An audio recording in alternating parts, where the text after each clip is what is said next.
Hello and welcome to the RWBY podcast. We're talking about RWBY Volume 5, Episode 12. It's not the finale, though we should have been there by now. I am Brie Larson's plaything, Mediocrity 4. I think we broke Sock. Well, For those of you who don't know, on the Discord, I just recently watched Kong Skull Island, and for some reason my takeaway from that movie was how attractive Brie Larson is.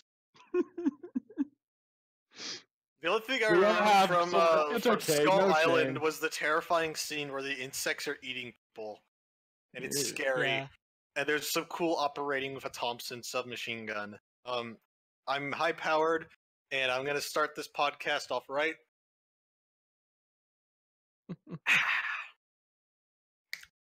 This is And good. I'm here to Along with prevent this any. Oh, good. Are you finished? Go ahead. Oh, I'm done. And I'm here to prevent any Sakura comments. And no, not just because it's in my name. I'm Sakukai. And I was not the only person pissed off by last week's episode. However, I was one of the few people not pissed off by Jean getting more than 5 minutes of screen time. I am Robert. Fair enough. This is true. It's a good Alright. point. So the battle continues. The Battle of Haven continues, and it gets better. They do exactly what we said that they should have done from the outset, and they start grouping up the characters, and that's really it as far as like until we get like more in depth on what exactly happened. Like that's really overall what happened is that the characters started getting action point. the character started actually like getting chunked out and having their own like what they were doing instead of like all trying to overlap, but then characters disappearing in between shots like last episode. Yep. Also, Crow got hit by a Mortal Kombat X-ray attack. But yeah. Yeah, it was literally launched out of the episode. That's how hard he was hit. I don't think he appears for the rest of the episode. No, he pops back in.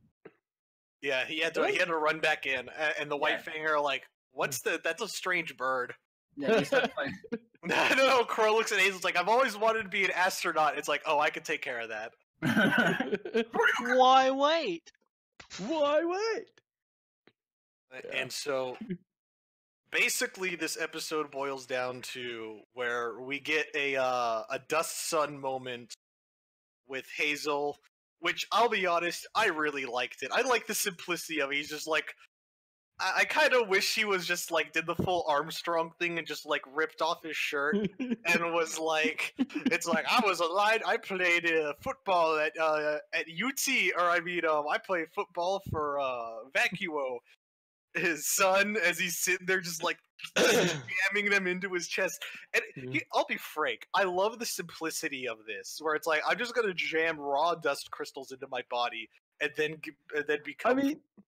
become Thor at the end of Thor Ragnarok, pretty much. Yeah, and it does kind of make sense at the same time.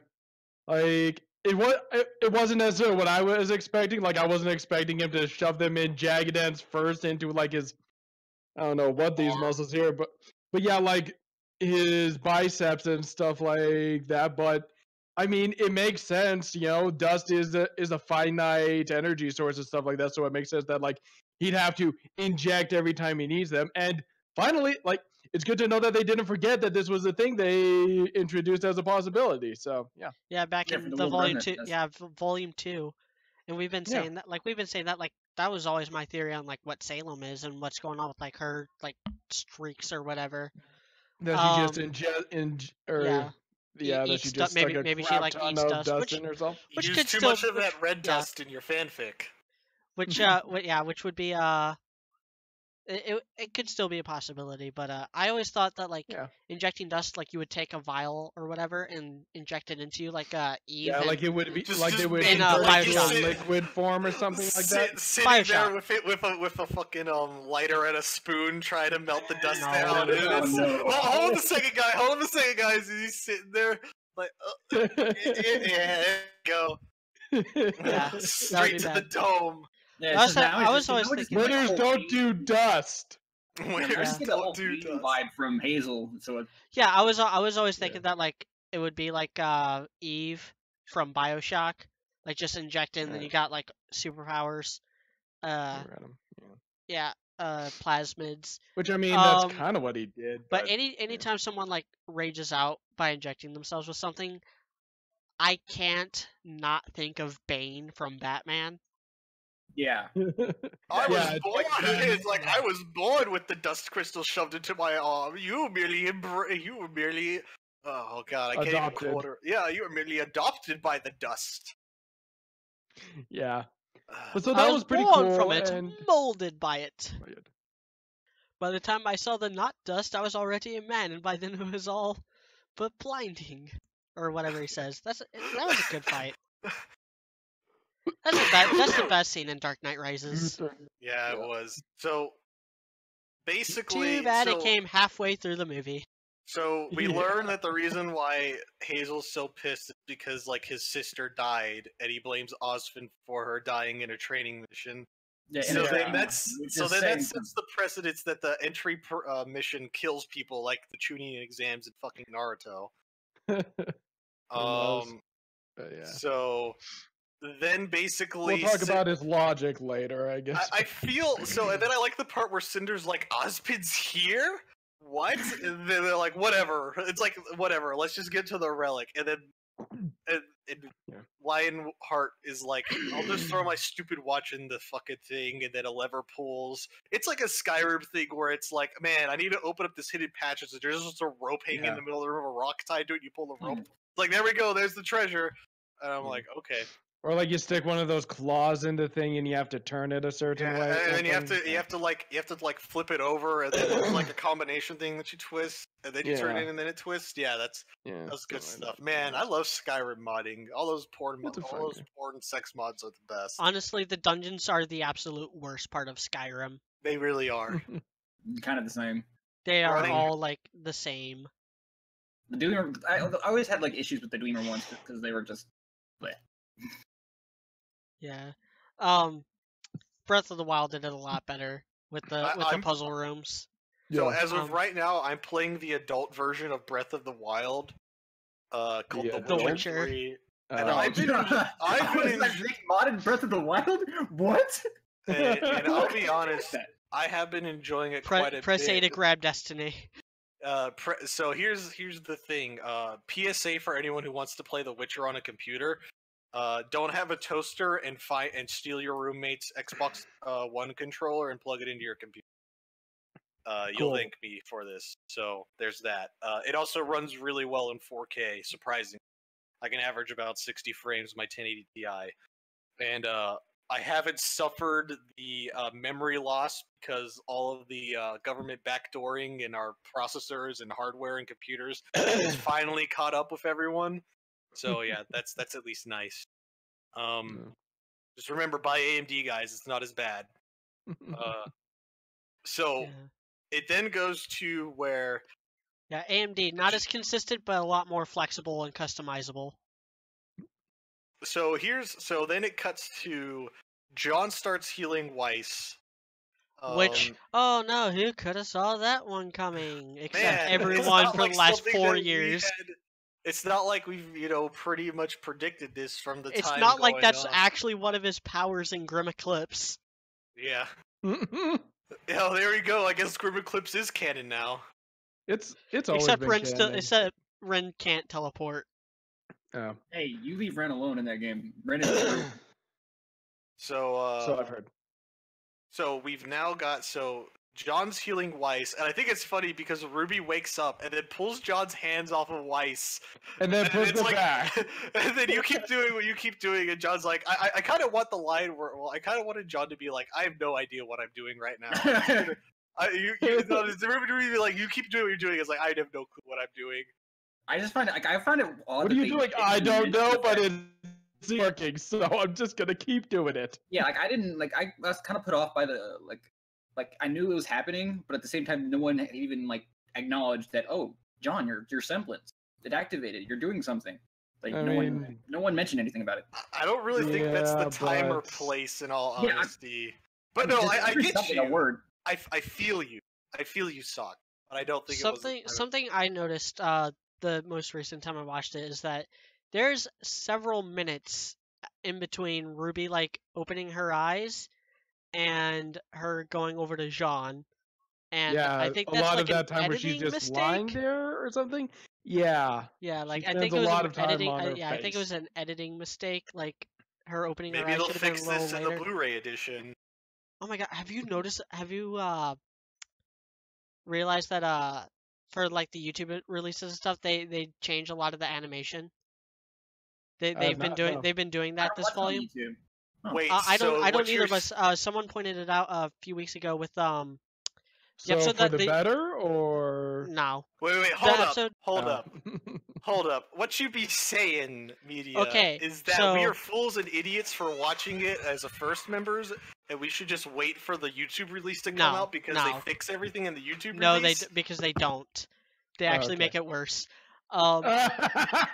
So the example that was pointed out to me and how I found out was the scene a couple episodes ago with the Blake versus Ilya fight. You know how Yeah. like Blake just kind of disappears from the background right before Sun uses his gunchucks? Well, they changed it to Mhm. where Blake is actually still there, but you see her like just run off for no reason. Huh. At least she Okay. isn't T-posing. Yeah, like You and can- I was gonna apparently say, they've been like, doing did that they a at couple least times. fix some of the weird camera angles that we got in episode, but apparently not. No, Okay. no, no. Camera angles are all still the same. They just like throw in the character models in the background or whatever. Yeah, I'm Wow. gonna go back and watch all of this volume in preparation for the finale and see and like compare it with the files that I have, the capture files that I have, and see like kind of chalk up all the changes that they've made.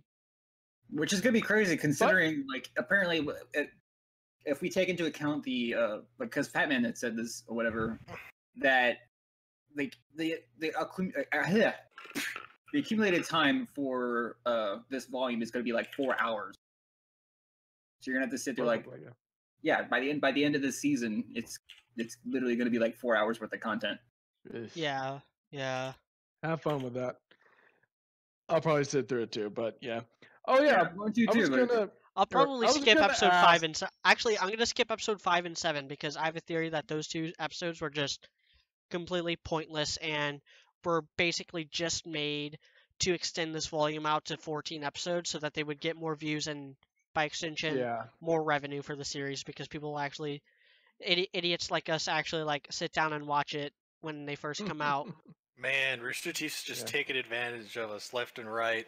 I mean, you know, They've been whatever. doing that since freaking RVB season 6, really. Yeah. Being So- perfectly honest, they've been doing that They since know season how to 6. make money. But So- I was gonna ask about our I think we were talking about live stream? live streaming. Yeah, we need to our figure finale out review. when to actually do that. Yeah, I was gonna say, do we want to change that to the Tuesday? Yeah, after probably. it comes out, so we can so Probably. like more people can check it out. Yeah, okay. Probably. But- Well, Yeah. it'll be We'll announced. talk about it. And yeah, I'll create the event for it on my YouTube channel when we Yeah, actually the Tuesday might decide be an on the issue time. because I'll probably be having class, but I'll like if we could hold off till like I think I'll be able to get Yeah, home at around. Wednesday night could work too. It Yeah. yeah. We'll I just talk. yeah, it's just we'll I don't want to talk. do it I- Sunday night because of spoilers and because it won't be up for free yet. Non-first members. Yeah. So here's I think the other thing too is I've talked to media in private about this too, but if any like RWBY YouTubers watch these podcasts, if this is RWBY media gets the final say though, but we could grab one of you guys on for the podcast, especially the live stream one, even if it's just for a little bit, that'd be kind of cool. Yep. So I've been trying to talk to people, it's been working okay. So my clout on the YouTube RWBY sphere isn't as good as I'd like to think it is, but whatever.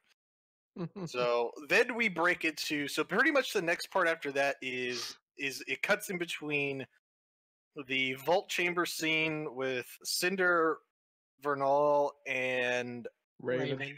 and then Crow, Oscar, and Hazel fighting, which I actually did enjoy. Whatever those two And were fighting. Lionheart was And popping Lionheart. shots too.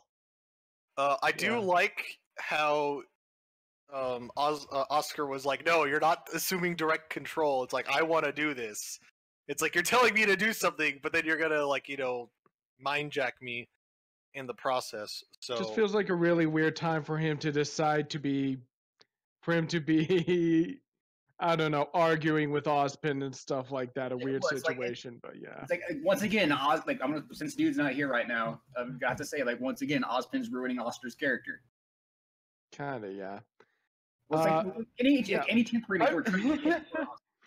I will say this, and like, I don't know, maybe this is just something nice that this episode is that I was a little okay with one bit from Oscar there when like he, I don't know, learns about what happened to Hazel's sister and stuff like that, which I don't know. I still think it's really weak motivation for Hazel, but I do like that line from him of like, she made a choice to put the needs of others beyond herself. Although I don't know how he would know that. He didn't know her, but like I did think it was a nice little, maybe a nice little moment for his character of like, I'm gonna stop complaining and worry about others. Although I'm still with Dude in that I just think he kind of needs to be gone. But anyway. Well, he's getting these moments. We need more of these kind of moments for him to like stop being so shit. Maybe, yeah. Or they just need to write him out. But yeah, my problem with Hazel is his motivation is really weak. It is Obito levels of weak. Obito in Naruto, he tried to basically destroy the world because his sort of kinda but not really girlfriend died. And Hazel is trying to just help Salem destroy the world because his little sister died while training to be in a profession where, to quote Roman Torchwick, die. Why don't you die like every other huntsman in history? Which I've been wondering about that line, but maybe it's not. This isn't the video. Yeah, what's the actual mortality rate we're speaking about? It needs to be high. If it's not high, then it's like 70% probably. Well, if it's not high, then what's the point?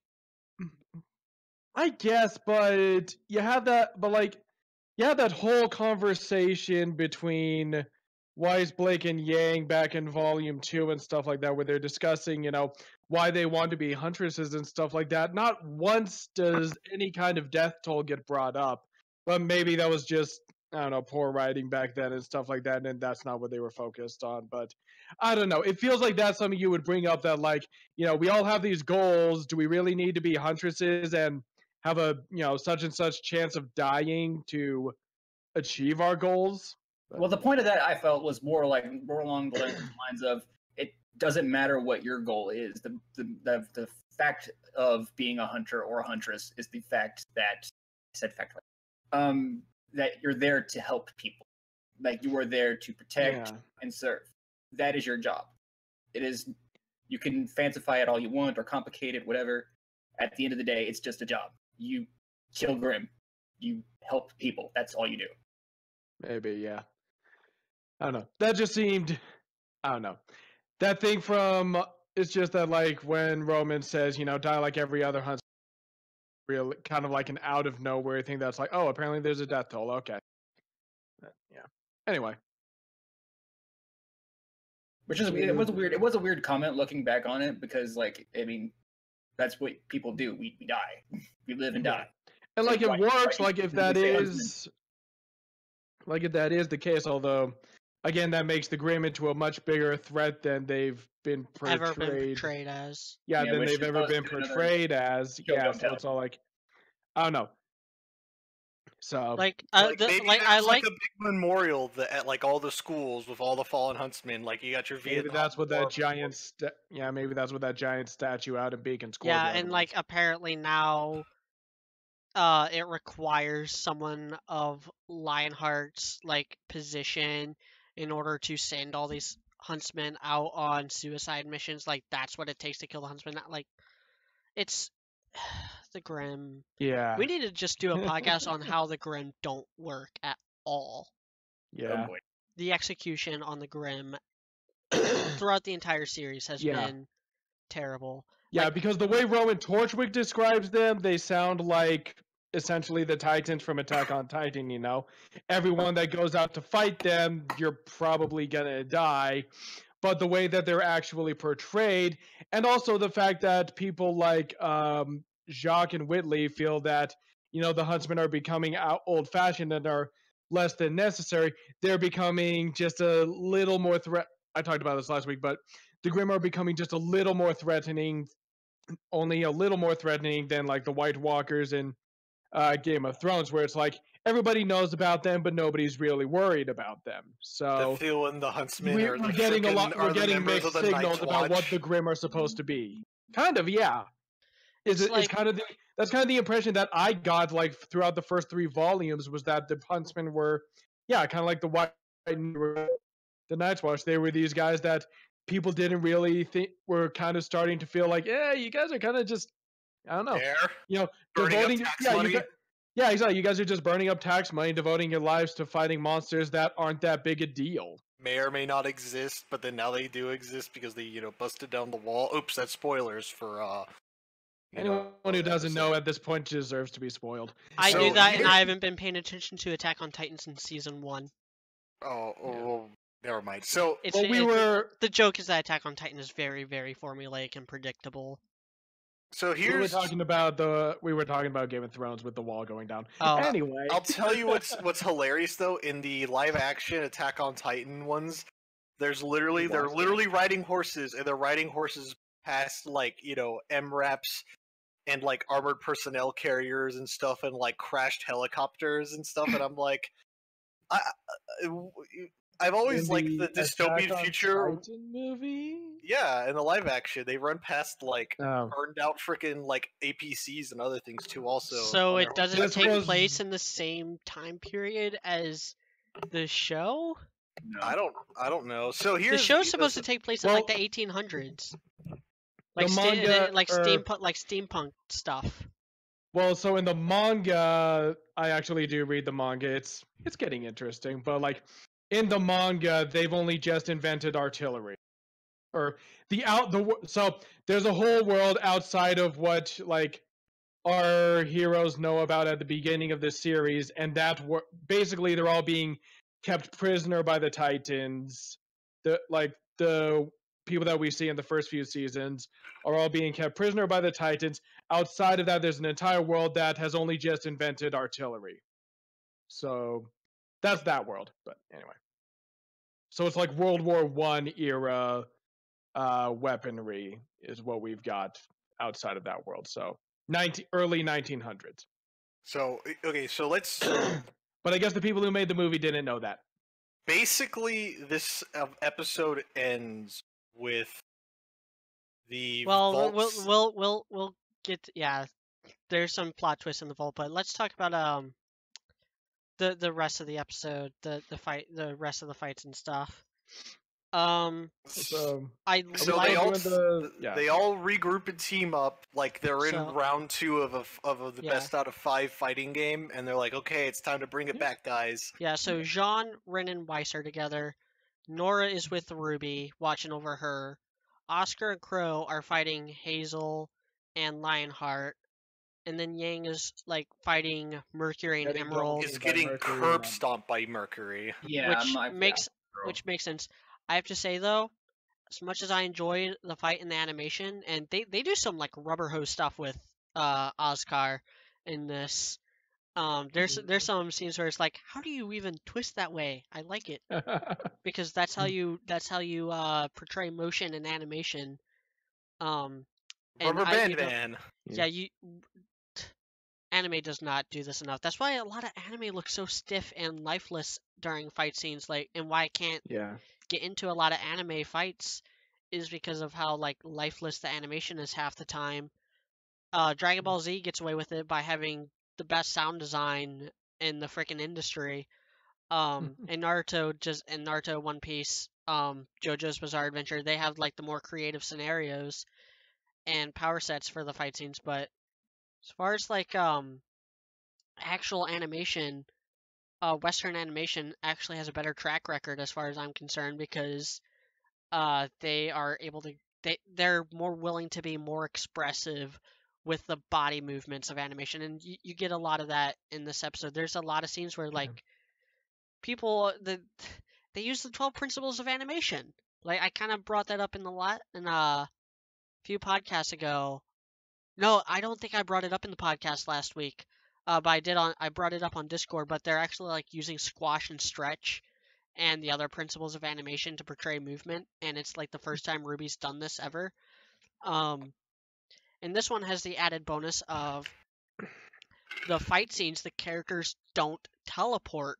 At least not that I know. Like there are scenes, I kid you not, like there's one shot where it's like Oscar dodging Hazel or something, and you can actually see Jean, Rin, and Weiss in the background, and they're actually like animated. Good. And then the scene geography is built so that if you're actually like looking at the background, your eye kind of like bends around to where you can kind of see where it starts to taper off into the other staircase that we saw in the establishing shots last week. And that's where like Yang would be with Mercury and Emerald just off screen, and then closer to like the center of the room, but like on that same lateral plane, you would have RWBY and Nora. And then there's another shot where the camera is like a little further this way. You can actually see RWBY and Nora right where you would imagine them being in the previous shot. Which This is a weird that's pattern. the They first. seem to be. That's the first. I refuse to believe the same people worked on this episode that have worked on a lot of the previous fight scenes. Might be that new lady This that's seems probably to. doing This it. She's not like, new. She's seems to been be there like since a the beginning, but she weird- did just get promoted. Probably This is. seems to be like a weird pattern that they're establishing, where it's like they have one episode of bad fight animation. You know, like so first they have the so like first they have you know, Hazel, Son, and Blake show up and, you know, fight the Fox brothers. So like bad animation. Then they have a scene of good fight animation. Then they have another with one Blake of, and Ilya. yeah, with Blake and Nelia. Then they have an episode of bad fight animation last episode. Then an episode of good fight animation this episode. This is a weird And pattern they seem to be establishing. it kind of goes both ways choreography wise. Like I was going frame by frame to find good screen grabs for the slideshow. Like there's one part where like Hazel's punching down and he's like total like if Crow and Oscar didn't even move, he would have just hit the floor in front of them. Yeah, okay. But they still like jump out of the way, which kind of makes sense, I guess, because Hazel's obviously like attacking the ground, like he's trying to like get them in the electric stuff. It's like yeah. there's an ultimate. Someone's ultimate is like that in Ultimate Ninja Storm. I think it's Sasuke's Kirin is like that. It strikes multiple times. Yeah. It's something like that where it like slams the ground and like creates the shot. There's a couple like that. Zabuza's is like that with the mist where like just comes out and then catches them. That one's hard to pull off. I hate that one. It is. I hate it. I like the ones that have the range. Like Minato's is kind of OP because he throws the multiple kunai knives, and if you even get hit by one, then he does that really annoying jutsu technique with the really obnoxiously long name. That was only used once in the manga, and it was used as a gag because the joke was like, Minato doesn't know how to name attacks. So, it really doesn't. So it's not the flying Raijin? No, it's the flying Raijin, Jinko Shimpo Joko Rokai Roijin or whatever. I just completely butchered it, but overcomplicates things. Yes. Gotcha. Anybody who plays Ultimate Ninja Storm 4, especially competitively, knows exactly what I'm talking about because the competitive market on Ninja Storm 4 is like just filled with Minato spamming that move.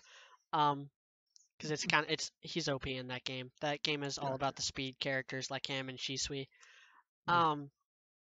Anyway, so like you got that, but then there's another scene. It's when RWBY actually like jumps up, which minor complaint. RWBY has not used her semblance since the beginning of Volume 4. Yeah. Yeah, why did she like phase shift and be like teleports behind you, unsheaths katana. I mean, unsheaths sniper rifle scythe.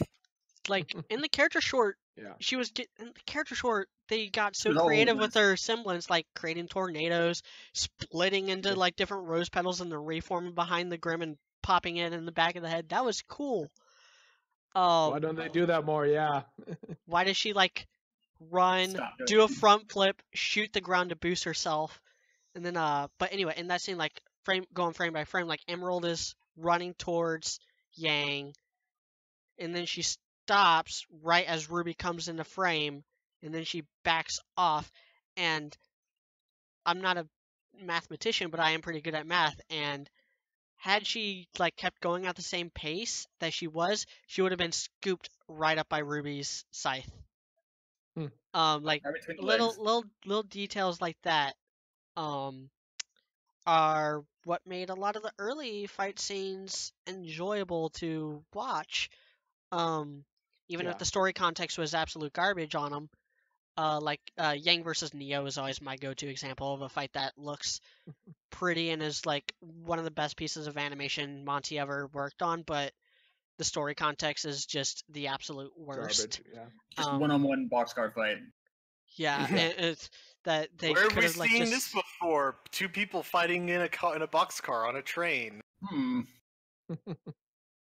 Yeah. But yeah, you got stuff like that. There's a couple pretty good exchanges with Yang and Mercury. Emerald tries like getting in Yang's head by pulling up Raven at one point. Yeah. Ren and Nora don't do anything this episode. They just kind of stand there. Yeah. Janice. Apparently, Ren's a doctor because he knows that.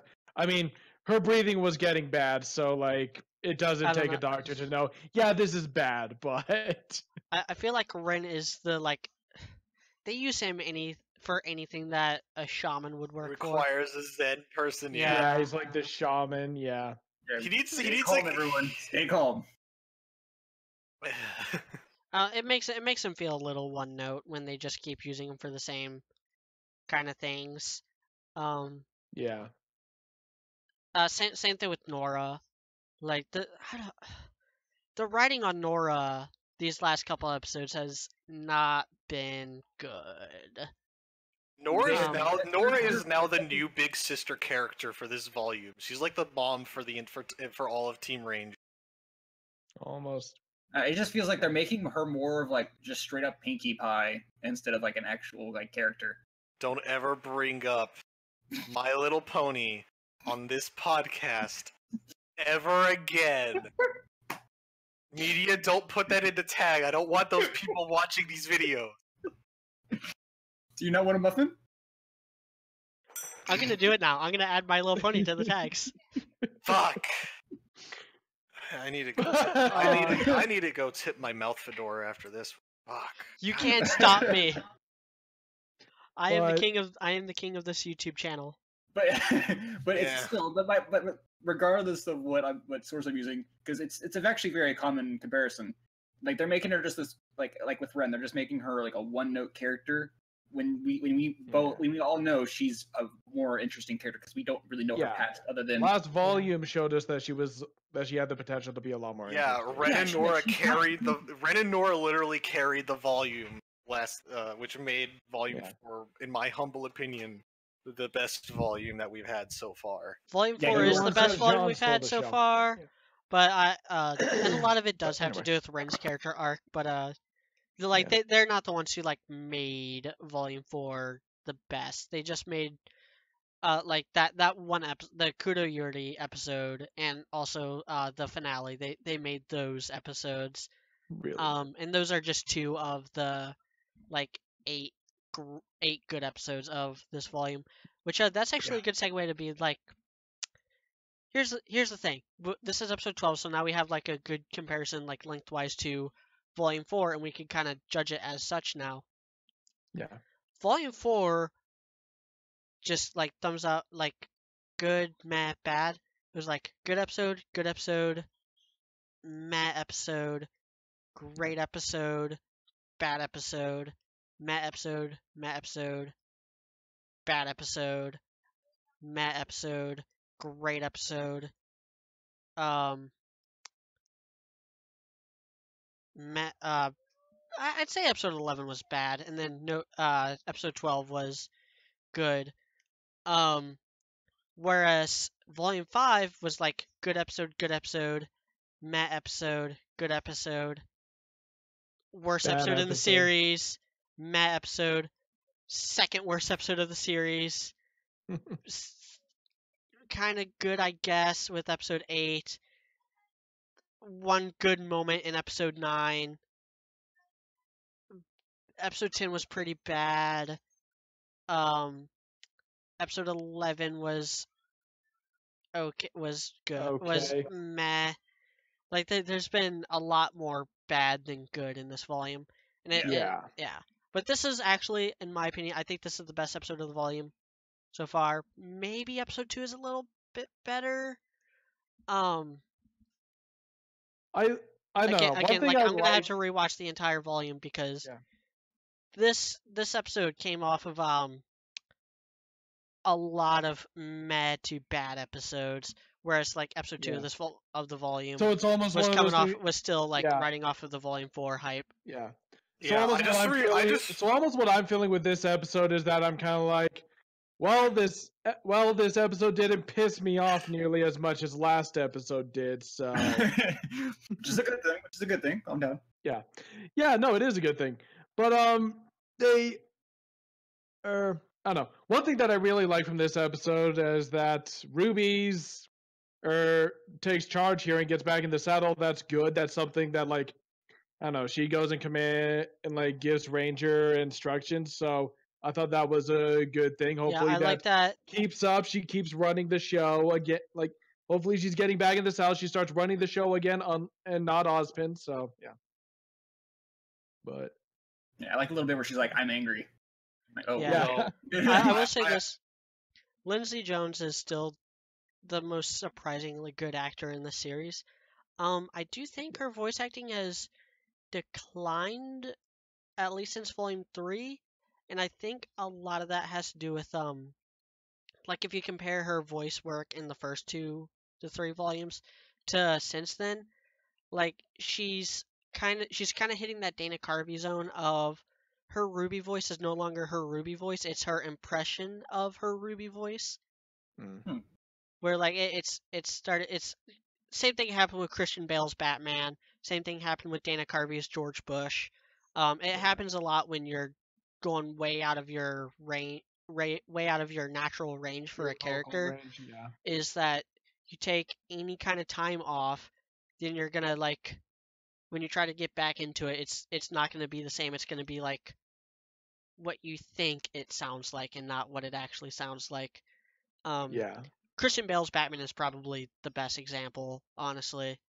Particularly because it's something that everyone makes fun of anyway. But like in Batman Begins it was actually like sensible, then Dark Knight it was kind of ridiculous. Then by Dark Knight Rises it was like this is no longer the same Batman voice he used. This is like what bad Batman impersonators sound like. I am the darkness. I am the night. Where are the other drugs going? I love that bit. So now, I mean, basically that covers all the fighting bits too. Also, Oh, yeah. the power scaling. Power scaling doesn't exist. No. Oscar without Ozpin's help was able to beat the snot out of Lionheart last episode and the beginning of this episode. That Yet boy's making you Crow, look like a fool. That's the ordinary boy. Yet Crow does not do any better. Yeah. Crow literally gets punched out of a scene. It's hilarious. Well, that was against Hazel. That makes sense. What doesn't make sense is that, like, I don't care if Oscar's body is actually as swole as Kylo Ren because he's a farm boy. There's no reason those memes. why You need to post picture one of those memes in it here now Like- as the like- Swallow Ren. like 14-year-old freaking Oscar Pine having the muscle mass necessary to even phase Hazel, let alone like take him down, like knock him on, put him on his knees, when Crow, full strength overhand strike, got blocked one-armed. Yeah, that doesn't make much sense. Dust Sun. I took harder tackles whenever I was in Vale's football team. You're Like gonna have to try harder than that. Like that's the equivalent of when Master Yeah. Roshi was blocking Frost punches. And Yeah. not getting one shot by Frost.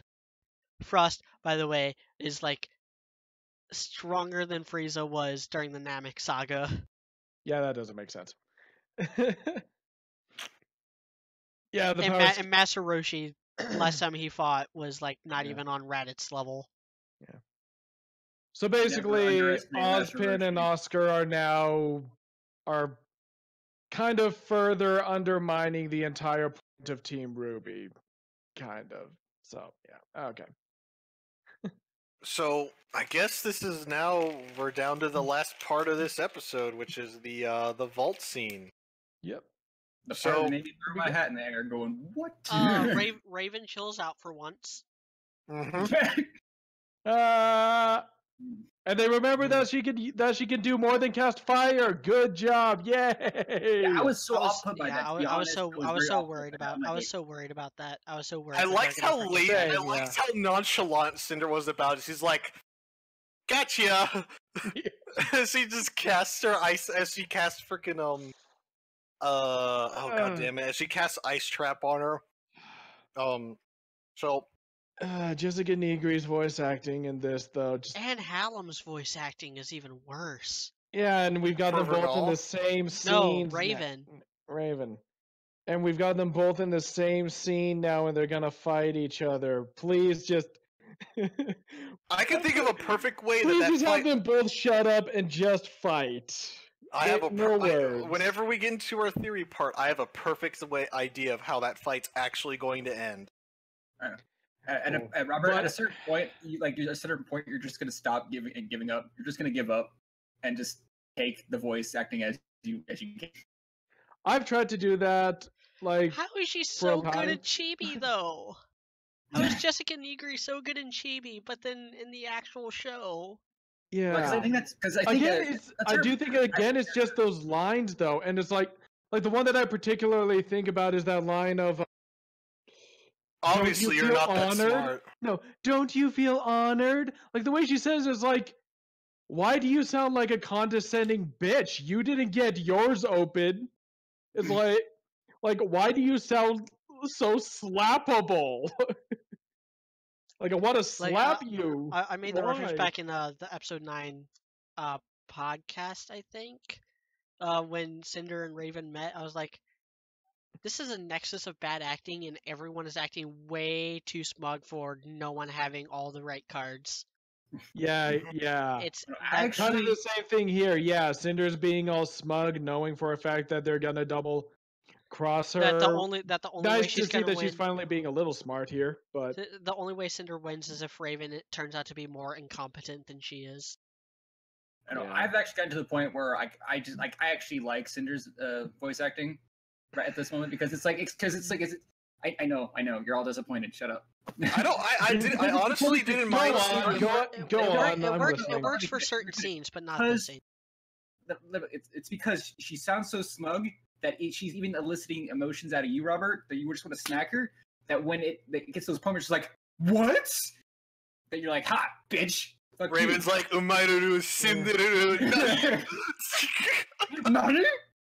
Yeah, I guess if the voice acting is eliciting those emotions out of you, that you just want to slap the character itself. Because I really need to download webcam effects so I can get the fucking woke eyes going whenever I do things.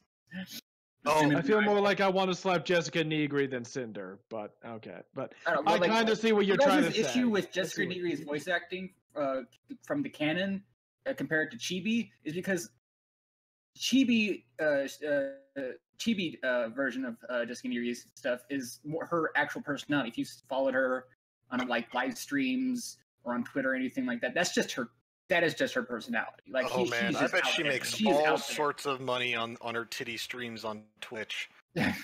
Oh man, I can only imagine. So maybe they need to start writing canon, or like Jessica Negri. Maybe let her write a few lines herself or something like that. But Yeah, I don't know. It just have her do some improv. Who knows?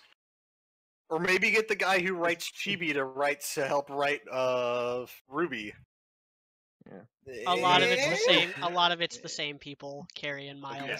So yeah, but they go into the vault and we learn an important thing that basically no one can recall the last time a relic was actually Which makes used. absolutely no sense because Ozpin and Salem exist. This is true. At least 80 years ago. Yeah, couldn't have been more than and the 80 Great years ago. War. Or sorry, no more than 80 years ago. Yeah. Yeah. So. And yeah, I thought you were gonna say we learned that Cinder has it, or that you were right about Cinder's arm. Hold up a second. Stop.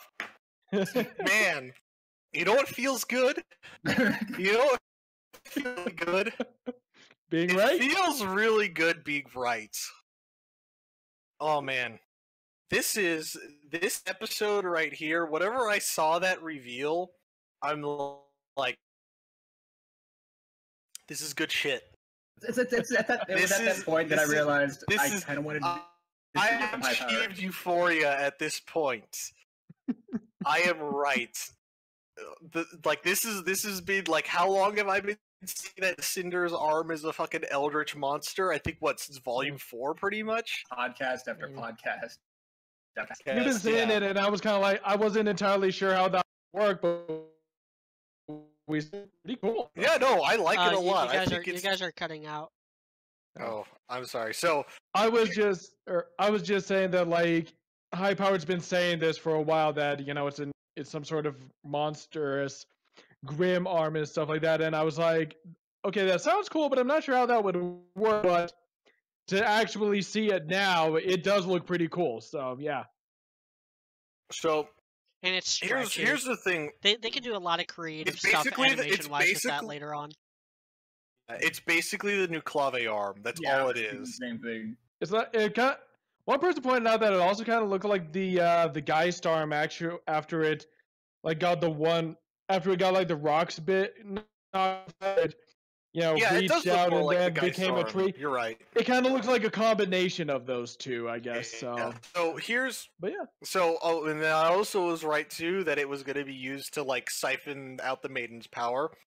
So I guess there's some weird. I guess the Grimm are also magical beings too, also, for that to happen. We knew that was possible from that because of the little bug thing from Volume 3. Yeah. Okay, so let's.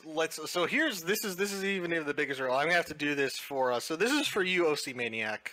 I blame you for being right and my liver failure in the future. So a gentleman on our podcast. He's in our Discord, OC Maniac. Yeah, I'm sorry, our Discord. My blood alcohol level's rising right now. So. And the thing is, he said this as a joke at first. So Raven. So he called that Raven's the Spring Maiden. No, he called that Vernal is not the Spring Maiden. Okay, that's what he called. So yeah, which at this point it seems really obvious now that we know that why Vernal isn't the Spring Maiden. But this begs the question: is who the fuck is Vernal?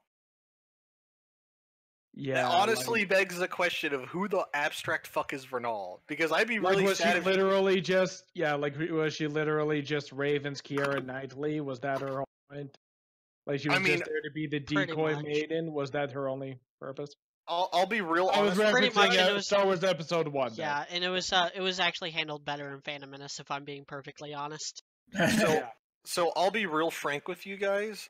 I would be super okay that Vernal is Raven's daughter and Yang's half-sister. I would be perfectly fine with this. I don't care about the logistics because timelines only create, plot holes and stuff.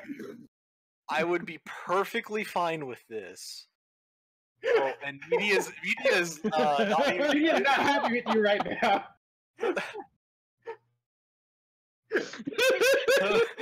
Oh no! I broke media. I hate you. And by you, I mean Miles. So here's so this That's gonna be the next highlight reel. we're gonna be so this is I think we're just gonna start rolling. So let's just talk about what actually happens. So Cinder freezes Raven, and then Vernal gets stretchy, inflatable, arm flailing Grim-Man into the gut. Because Aura apparently isn't a thing in the scene. Yep. Yeah. And so Her plot armor ran out. yeah, her plot armor ran out on survives. Yeah. So You're cutting out and there. then oh man, and then Cinder is basically like drugs, Because apparently then- it can stack. So Yeah. apparently the main Yeah, power and- can stack. and then I think this was Good another to know, thing. I guess, Yeah, but and then this Well, is I something don't know. that I I don't get- know what the purpose of them stacking is because they're all just kind of the same power. yeah, it is kind of one of those things where it's like, are you gonna cast an even bigger fireball now? What? Yes. Yeah, Yes. I guess not that's like- maybe the idea. The give her way more the way I firepower. wrote around it is that like in RWBY on all the mages can use all the elemental abilities, but on top of that elemental ability, they each have a specific, like even stronger superpower that they can do. Like the Spring Maiden can control nature. The Okay. Fall Maiden can like control weather. The Summer Maiden can melt anything. The Winter Maiden can freeze anything, including time. As that Like, bullshit. yeah, go straight out. Zelda! Next time I have the Winter Maiden in a fight, I might actually make a JoJo reference with that. But she's like barely in the story because she's just all over Winter Schnee. Raid RWBY on. Ooh baby. Yeah. So that's basically the reveal, and then Raven's like, Yeah, I'm the Spring Maiden, which then also begs the question: what the fuck Which did is Raven the become? worst. Okay, it's the worst delivered line possibly in this entire series. It kind of is. Still worked. It kind of is. Yeah. Like anybody just out there, just say to yourself, "I am," as if you're revealing something. It will not I sound like am. yeah. it Oh, will- just say I'm the Spring Maiden, not I am. Just I'm. I am. I'm. Yeah. Yeah, Or that's how I'm you the say it. Master- Even Not better, I even better, am. Even better. Raven doesn't say anything. Instead, she just takes out the mask, and the eyes in the little maiden eye powers is there, and says, "Take a guess." Well, her mask makes a whole lot more sense now. Yeah. I think she Well, always that had the mask, but Yeah. So kinda. here's the real So- question: because is, though, obviously in Cinder shows your eyes don't have to be glowing for you to use maiden magic. If it did, then Cinder would have Yeah. already been suspicious when Vernal's eyes didn't glow when she was like making the earth shake. summoning the hurricane. Yeah. Yeah, for all we know, like Yeah. that could have actually been Vernal, and that could have been her semblance. Yeah, who knows? Yeah. So I think now we can Which cruise, is we just can an example of how all the power sets and stuff in the show are very mishandled because like is it magic? Is it semblance? Is it something anyone can do? So Yeah. stealing something from Grand Tour, I feel now we could safely make a right-hand turn into Speculation Street. So let's start. Oh, one like aesthetic detail. So the glowy eye stuff with the maidens. Apparently your eyes glow whatever color your eyes are. Red is Apparently, not yeah. red is not a spring color, but it's the color of Raven's eyes, so that's why her eyes glow red. And it makes me think that at least with this new engine, it's just easier because they could like actually take the color of the eyes and like use an effect like in Adobe After Effects or whatever to make it like Yeah. Oh But man, all the maidens have woke eyes. I just realized this. yeah. So But- now that we're on Speculation Street, so let's. Or unless anyone else has anything to say, I feel that let's start with the first Like, round. like speculation, like opinions, or like thoughts on some of the stuff here. But Well, speculation and theorizing. yeah, okay. So I don't know. There was now that we're on speculation and theory avenue, we are. So here's the question: when the fuck did Raven get her powers? What is y'all's humble opinion? Well, there's well, the only logical explanation without going into too much details, and then there's a bunch of these theories that have been going on already on the new episode discussion. yeah, but the most well, yeah. So I don't know. The only Well, theory the only theory that I've really seen, make yeah, the only theory that anybody has come up with is that the previous Spring Maiden, the one that Lionheart and Crow said ran away 10 years earlier, or over 10 years earlier, ran into the Bandit Clan, got killed, and Raven got the powers. yeah. And someone just, like, literally, as we're doing this podcast, someone actually just brought it up in my review, like, spoiled the episode on the review, which I'm fine with because, it's a comment on one of my reviews, and it's actually a Do reply. I care? Not really. Yeah, I don't care. Comment what Alright. comment what you want, even if it's something hateful, I'll approve it. Man, free speech is amazing, isn't it? Yeah, Right? yeah. I love Especially it, when dude. you're It's not great. a douche. They pretty much said that like Raven would have at least been 30, which begs the question: why couldn't Glinda just Yeah. become the Fall Maiden? Yeah, exactly. So the whole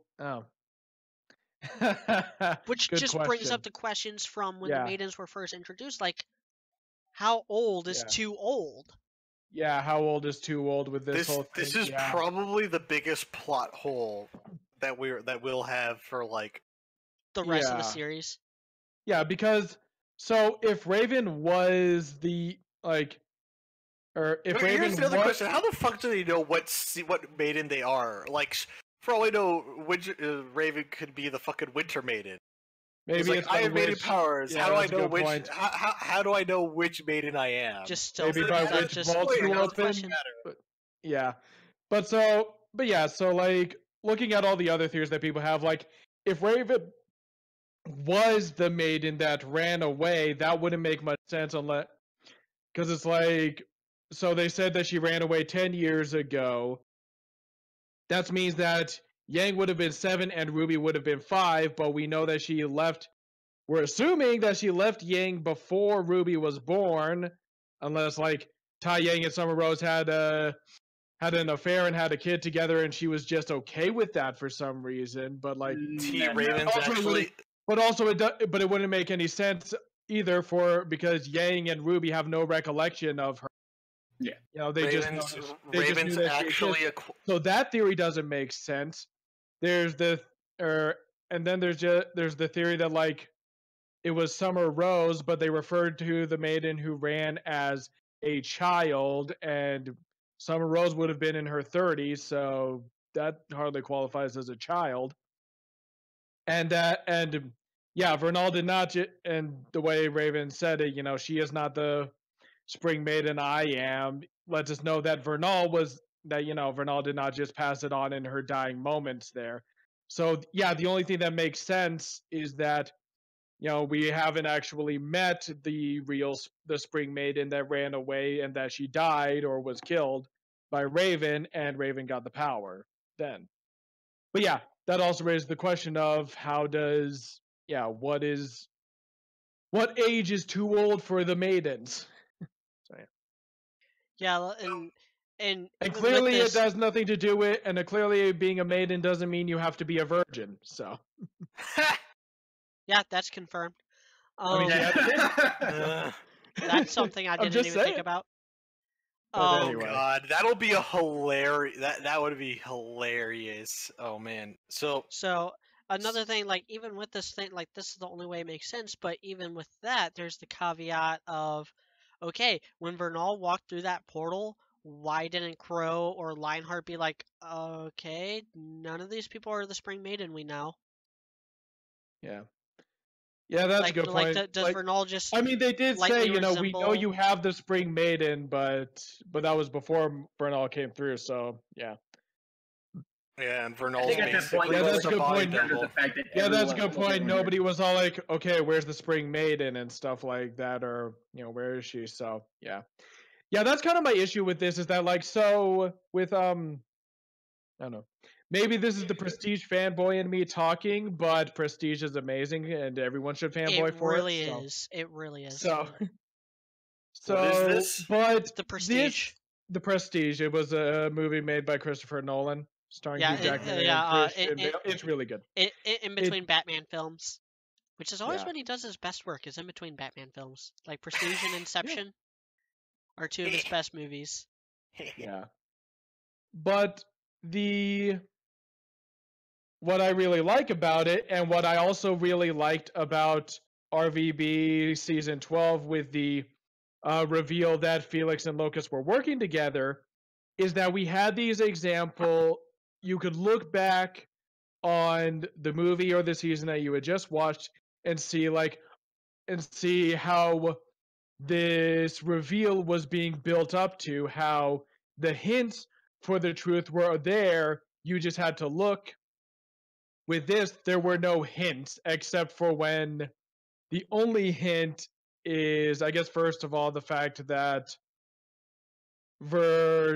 Vernal and Raven are always in the same area whenever Vernal seems to use the maiden powers. And also when Raven makes that joke about Cinder's name being so spot on, she probably picked it herself. And It I does make remember that line kind of work in does. content in kind of work, hindsight. yeah, because I remember when I first heard that line, I was all like, Vernal's name just means spring, but in Latin. That's not. That's just as spot on. And Raven's But just a verb. yeah, so the fact that the spring that it's not actually Vernal, that line now makes a little more sense. It's like, okay, I see what you guys did there. But other than that, there was really no like build. There was no um I don't know. And there's no dialogue that really makes you feel like the characters are I don't know. It makes the reveal less satisfying is what I'm saying. So And yeah. here's the takeaway from this reveal that Raven's the Spring Maiden. So for me in my head, I'm like, okay, cool. Yang's gonna become the next Maiden, probably. Maybe. I don't know how I feel about that. The jury's still out. One of our main four needs to be a maiden of some sort. This is true. I agree If with if the Minion. if the maidens are going to stay relevant at all, then one of our Yeah. leads needs to be like on that level, and not just RWBY. So here's. I don't so know. he- Would it work if Cinder? Well, So would here's they remain relevant if Cinder were to just keep stockpiling the powers? Do you think? Yeah, it would. Like that Because that then- would work too, because she's the main villain and she's like Yeah. obviously Either like Cinder I've needs been to saying get the power, or someone in Yeah. Team RWBY needs it. So Yeah. yeah. But it does need to stay relevant. Yeah, it can't just go So to some here's- random nobody. So so this is the question that I posed to y'all. Will Raven survive this engagement with Cinder? That's the question of the hour right now.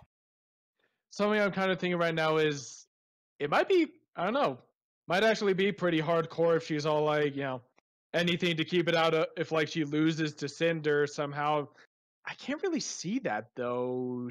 Like, I feel like Raven has more experience than Cinder, and she's got the maiden power, so that But I evens mean, things you out. would think that But would mean then that Crow Cinder would do better has- against Lionheart than Oscar, but it doesn't. So Yeah, that's So- a good point. But something I could see is that if she starts losing and then she, I don't know, does some sort of Harry Carey move and is all like, anything to keep it out of your hands, stabs herself with I would actually love that. And then like that, not thinking I'll be- of no, this- and, I and, brought- like, no, gives I the br- power to Yang and stuff, and I think that might be pretty cool. No, But so here's this. So I'm just gonna say this right now. So this is how I imagine things are gonna end. So, which this unfortunately gets easily thrown out the window because Raven at any time could teleportal to Ty.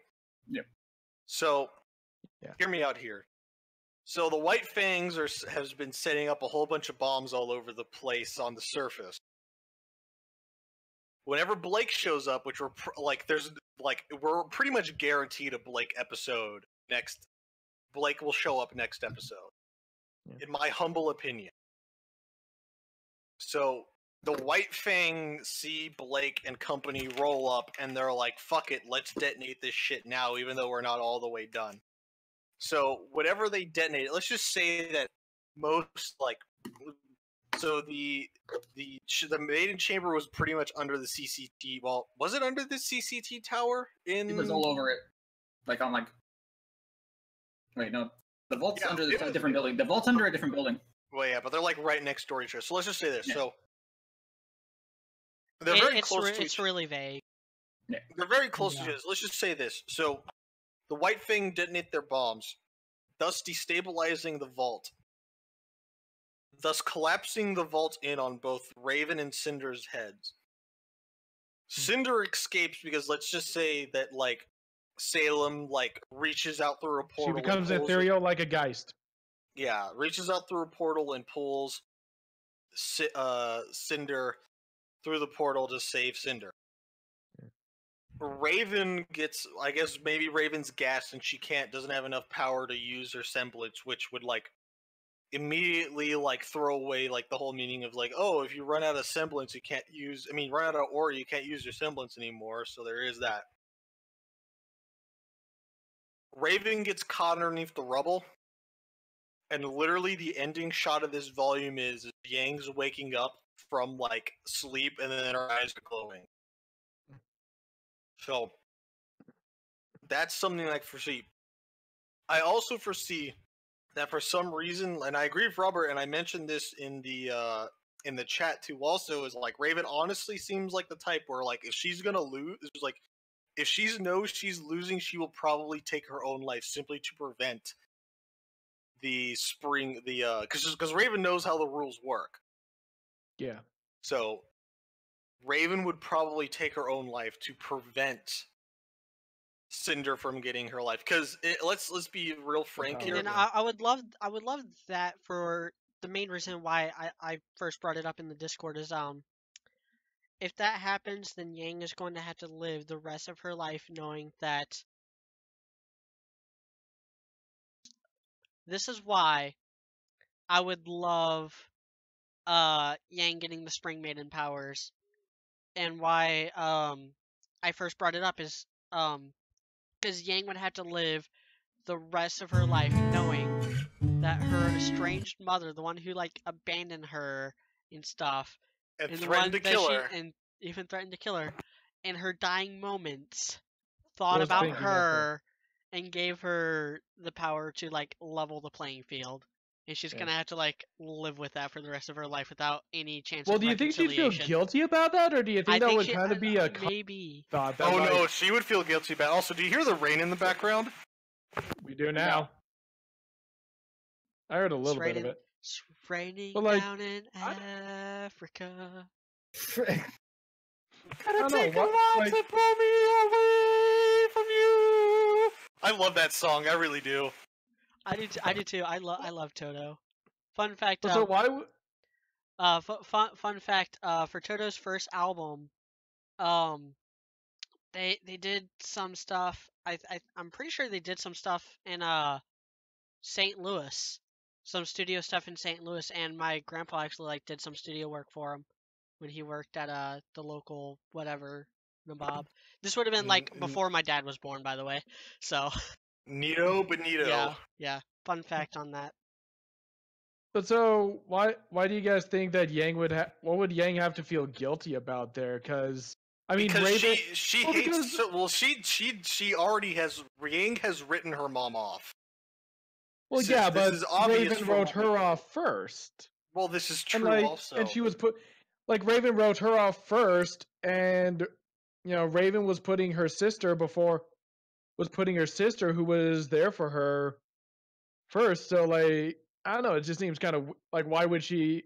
I don't know, it feels like maybe she would have a bit of guilt there, that realization of, my mom really did care, and I think it would be more I wasn't willing to give her the benefit of the doubt and stuff like that. But Raven didn't really do anything to earn the benefit of the doubt. I think it would be more like when Gaara fights his dad during the Shinobi War, and he's like, "My mother did love me. Like she really did love me all this time." Yeah, maybe. And he like, Or like, and he like cries, and then has the freaking sand tomb in her image, and crushes his dad and destroys him. Yeah, feels bad, man. Well, right now, I don't know. Right now, what I'm thinking about when you bring that up, I'm thinking about when Sasuke. Okay, let's. Oh yeah, with they Itachi. reveal the truth about yeah. Itachi. Yeah, that makes me think about that. But cries in Amaterasu. I think we need to rephrase the question just a little bit. Will the show be better off if Raven survives or if Raven dies in this engagement? I wouldn't say survives because I am a fan of Raven. I am a fan of Raven. I mean, I am a fan of Raven too, although it's been hard to like Raven recently. I kind of want her to die. I think, yeah, because this is something I've kind of been I don't know, this is kind of the big problem with this volume is that you have all of these adults here with all of these superpower. Raven either needs to remain an antagonistic force at the end of this, or she needs to die and pass the power on to Raven. Because if she... You pass it on to Yang? My blood alcohol is affecting the Mormon from across state lines. Not that many. Yeah. But if...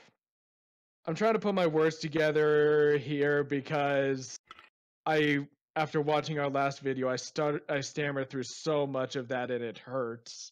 I'm just glad we have the kind of viewership now to where people will actually like comment about stuff like that. Yeah. Well, it didn't really just remember, y'all can shitpost during our live stream and completely derail the podcast. Oh, I'm looking forward to I want people to ask about my guns. I'll just be like, so I got this, and I also have this. Yeah. But so one of the issues that this volume has presented is the fact that these adults, Ozpin and Crow, take away Team RWBY's agency. They take away the agency of the main characters, and they raise the question especially of why.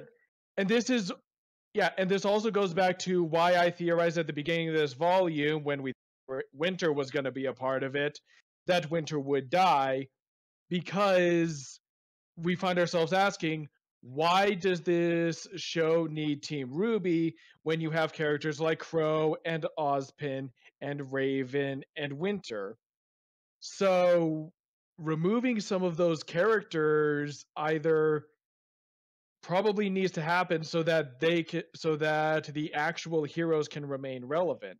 Yeah, because there's at a point where you have to let the next generation have the torch. Yeah. And that's why you kill. If this is the passing of the torch, I'm perfectly fine with like Crow and Raven and even Winter dying, even though I want my Snowbird to happen. Yeah. Except Winter's only like 5 years older than Weiss. Yeah. Doesn't matter. But they're over 18. Yeah, we talked about that one. Did we? I'm fine with Snowbirds just as long as the age difference is at least addressed and talked about.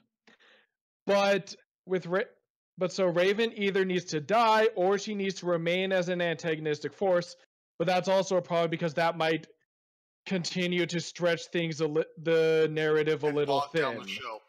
Yeah, might bog down the show with it, where it's like, okay, great. So now we got to track this woman down and either get her on our side or take her out, or we need to take out, and we also need to worry about Salem. So, yeah, probably the best option is to kill her off. I feel like there's a lot we could do with Raven.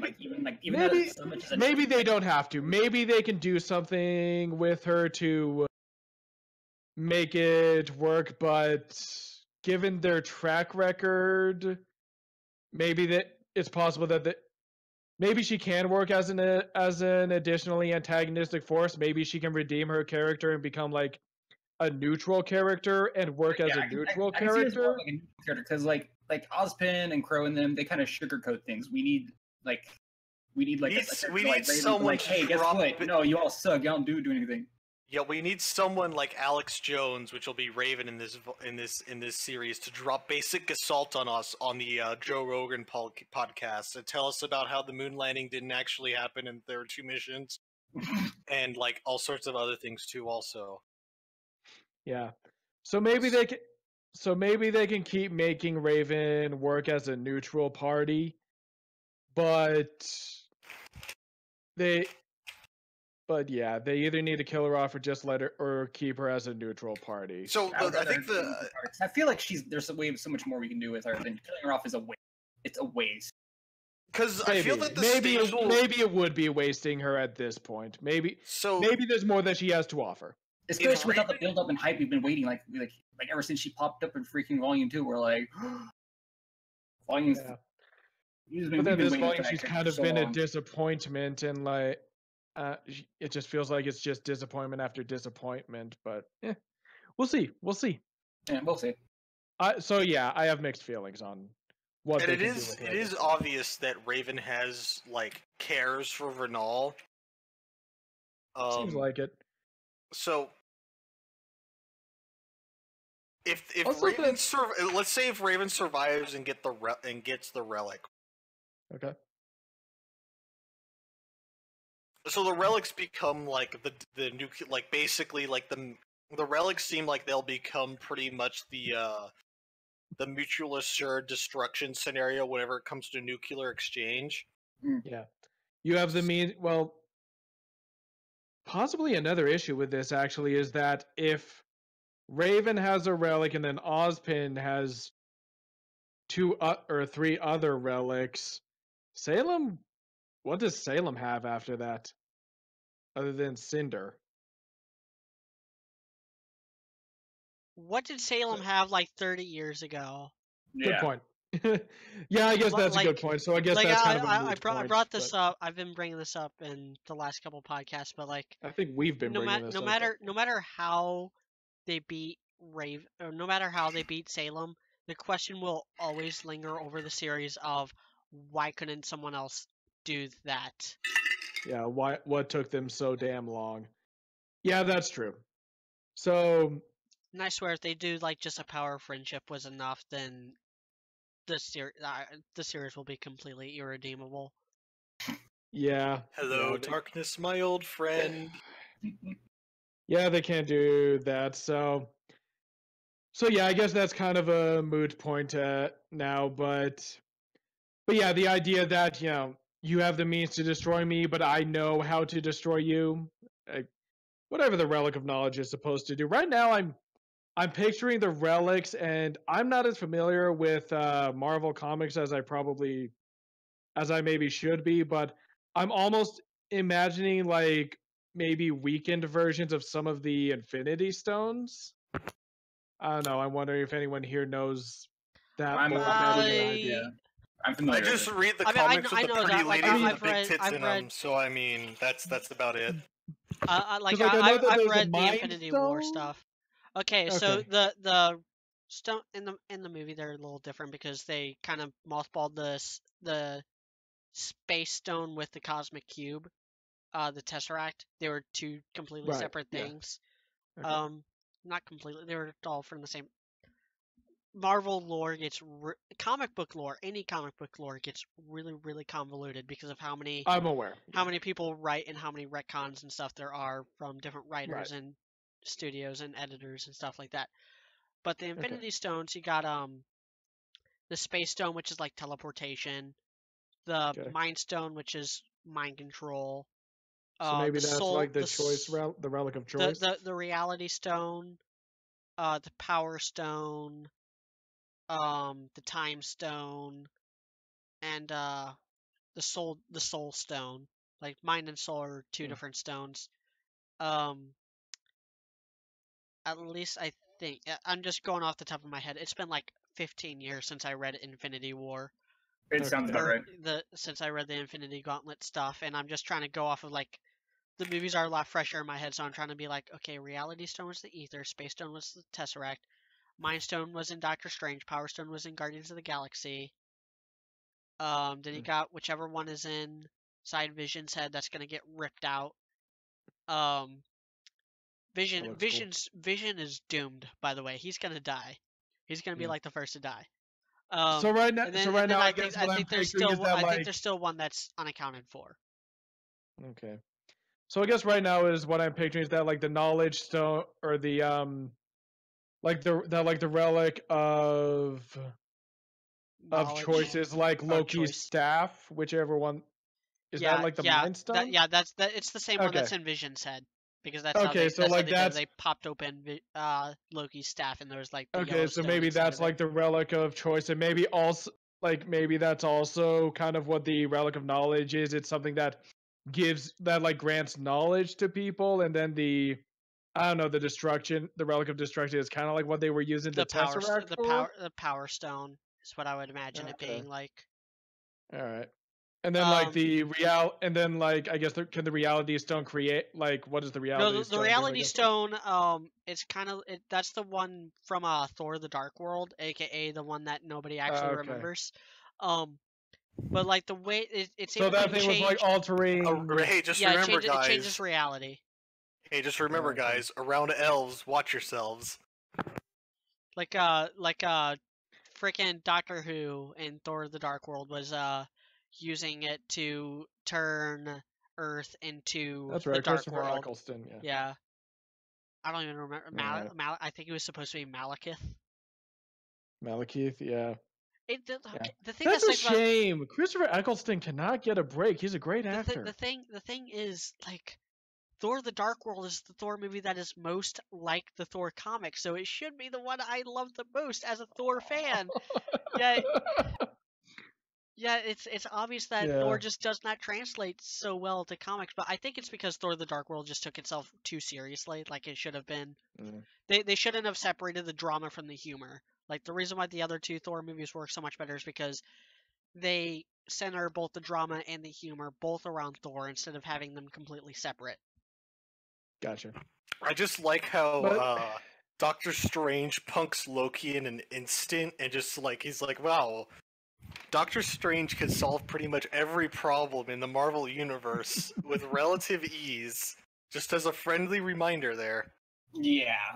I That still need to was see that always movie, kind of but Doctor Strange in the comics too. Like he was always that dude that like Strange. If you like wanted to, all of us would be out of the job, and Doctor Strange was like, "Yes, but I'm also kind of like the Fleischer Superman. I only come when I'm absolutely needed, and no one else can do it." The time has come. now and I'm thinking so about have All I. Star Superman. What he tells to what Superman says to Lex Luthor at one point. If you really cared, you could have saved the world a long time ago. Anyway. Yeah. But so God. but yeah, so I don't know the relics. I can't wait. I'm I still can't trying wait to to do figure Superman wrap my video. mind around what they're supposed to do and what they're supposed to be. But They're the Triforce, but +1. yeah, something like that. But so It's but like yeah, wisdom so is knowledge.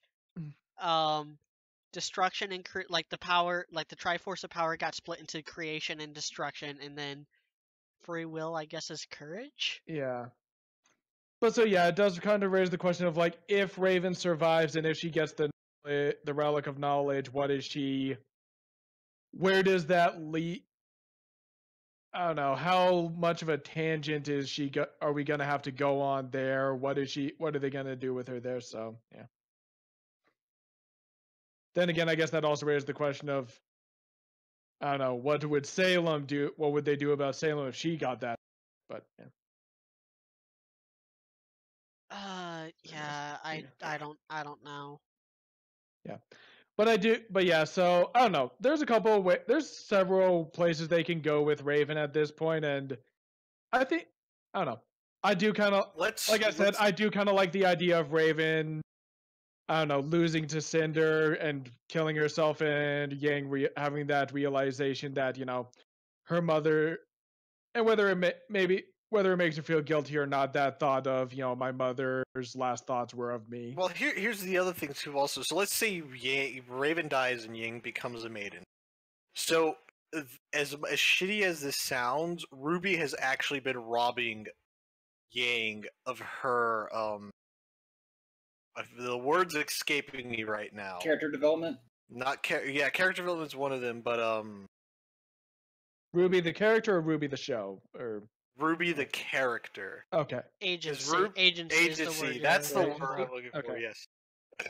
So Which I like that because the no, only it's thing, the only thing that has made Yang interesting throughout the entire series has been the fact that like RWBY is her one and only motivating factor in anything. Really, like the argument could be made about Raven too, but like RWBY But is that's what kind of the motivated. point. Is that RWBY kind is of like what what we talked motivated about last Yang week? to She's slow the big down. sister of the. She's the big sister of the group. Maybe it's possible that the solution to that is to just bring in the rest of is to just Okay, get Team like, RWBY back together I'll- and let her be the big sister to all of them. Like But, I'll amend my statement. RWBY is her one and only motivating factor to do anything good. Yeah. Like every other time she has like a different motivating factor, it's been like self-destructive, like chasing after Getting her her arm mom cut and off, nearly trying to getting help Blake. getting her arm cut off, moping and crying because of the loss of her arm and Adam, or Yeah. or a few episodes ago with like her having her little temper tantrum because of Blake. Like any other time she's been motivated by something, it's been very self-destructive, and RWBY is like the character that like actually makes her productive and The constructive. constructive. Yeah. And I love that about RWBY, and like I've said this in the comment section on one of my videos, and I kind of touched on it in the honest look at RWBY. But RWBY has the potential to be kind of the perfect protagonist, like Captain America level is her potential, and a lot of that has to do kind of with what Overly Sarcastic Productions described a paragon as being someone whose that's exactly biggest what RWBY impact on the story is how they impact other characters. Like, and we see it with Weiss, we see it with Yang, we even see it a little bit with Jean. We haven't seen it with Blake, and just going off the top of my head, it's a lot of that has to do with the fact that RWBY and Blake have never been Really interacting. alone. It's never been the two of them in a scene together. So here's whenever I say like RWBY robs Yang of her agency, which isn't a bad with where her character at is right now to a degree. But if Yang becomes the Spring Maiden at the end of this volume, this would kind of force her to like actually go on her own. This kind of brings up like whatever Oobleck's like. So why do you want to be a huntswoman? Yeah. So I mean, I feel that kind of all of a sudden she's the important one and RWBY isn't. That might. RWBY's still I important. think I don't know. That might not be a bad way of like. If they're going to split, if they're going to have like any kind of fallout with RWBY and Yang, I would like it for RWBY to be the one that like kind of strikes out like, I'm a big girl now, I don't need you fighting all my battles, I don't need you being my shield. Yeah, which you're is, a Spring Maiden now. Well, no, it's what I did with RWBY Beyond, particularly chapter 82. I remember it because chapter 83 is like the most popular chapter in that story. It's the one where RWBY and Jean kiss. But the chapter right before that is Team RWBY fight Adam and the White Fang. And Weiss, Blake, and Yang fight Adam while RWBY like cleans house with everyone else. And in that story, I made it to where RWBY is the Spring Maiden. And so Adam is like actually like holds his own. He nearly like kicks Yang off a train. I do like the Full Metal Alchemist Brotherhood thing where like they're out in the mountains, out in the cold, and so like Yang starts getting frostbite on her, like where her prosthesis meets her flesh, and it starts like making her arm all messed up, and they all get like really hurt. Like Weiss gets stabbed through the stomach, in that chapter. Hey. And then Man, how much are they gonna rip you off, huh? Dude, I put freaking swords through people's stomachs like on a bi-weekly basis in that series. This is true. I've read does this a lot. Gotcha. Sorry, I have a but it's like and then RWBY like jumps into the fight and is like, you guys couldn't even take on one guy, and then she like basically one-shots Adam off of the train, and then starts like yelling at them with like the superiority complex, and is like, I can't leave you guys alone for a minute. You guys are all hurt when I'm not around. And Yang gets like offended and calls her out on her arrogance and is like, dude, you're lucky that Adam didn't cut off your arm. And Ruby's like he did you? And it's like, oh, Sick burn. yeah, like so they have like a fallout after that. That doesn't get resolved until like the end of that arc. So it's like 20 chapters where things get really awkward with Ruby and the rest of her team, and that's when she like starts buddying up with like she kind of reforms Team Ranger and hangs out with them for the rest of the arc, and that's when her and Jean hook up, and yeah, And it's then babies happen. like a couple years later, yes. But yeah, it's the most popular arc in Ruby on Veil. If you look at the readership numbers, like that's when it really like started taking off and skyrocketing because shipping. Gotcha. But yeah, like that's the way, like something like that is what needs to happen. Like you know what, I'll get to it when we get into more like overall predictions. But yeah, but I don't know. It's possible that something I'm thinking about right now is that if Yang does end up becoming the Spring Maiden, kind of like I said, all of a sudden Ruby's not the only important one just because she has silver eyes. Now Yang's also one of the important. Now Yang's also really important. They have to keep her safe as well, which could be an interesting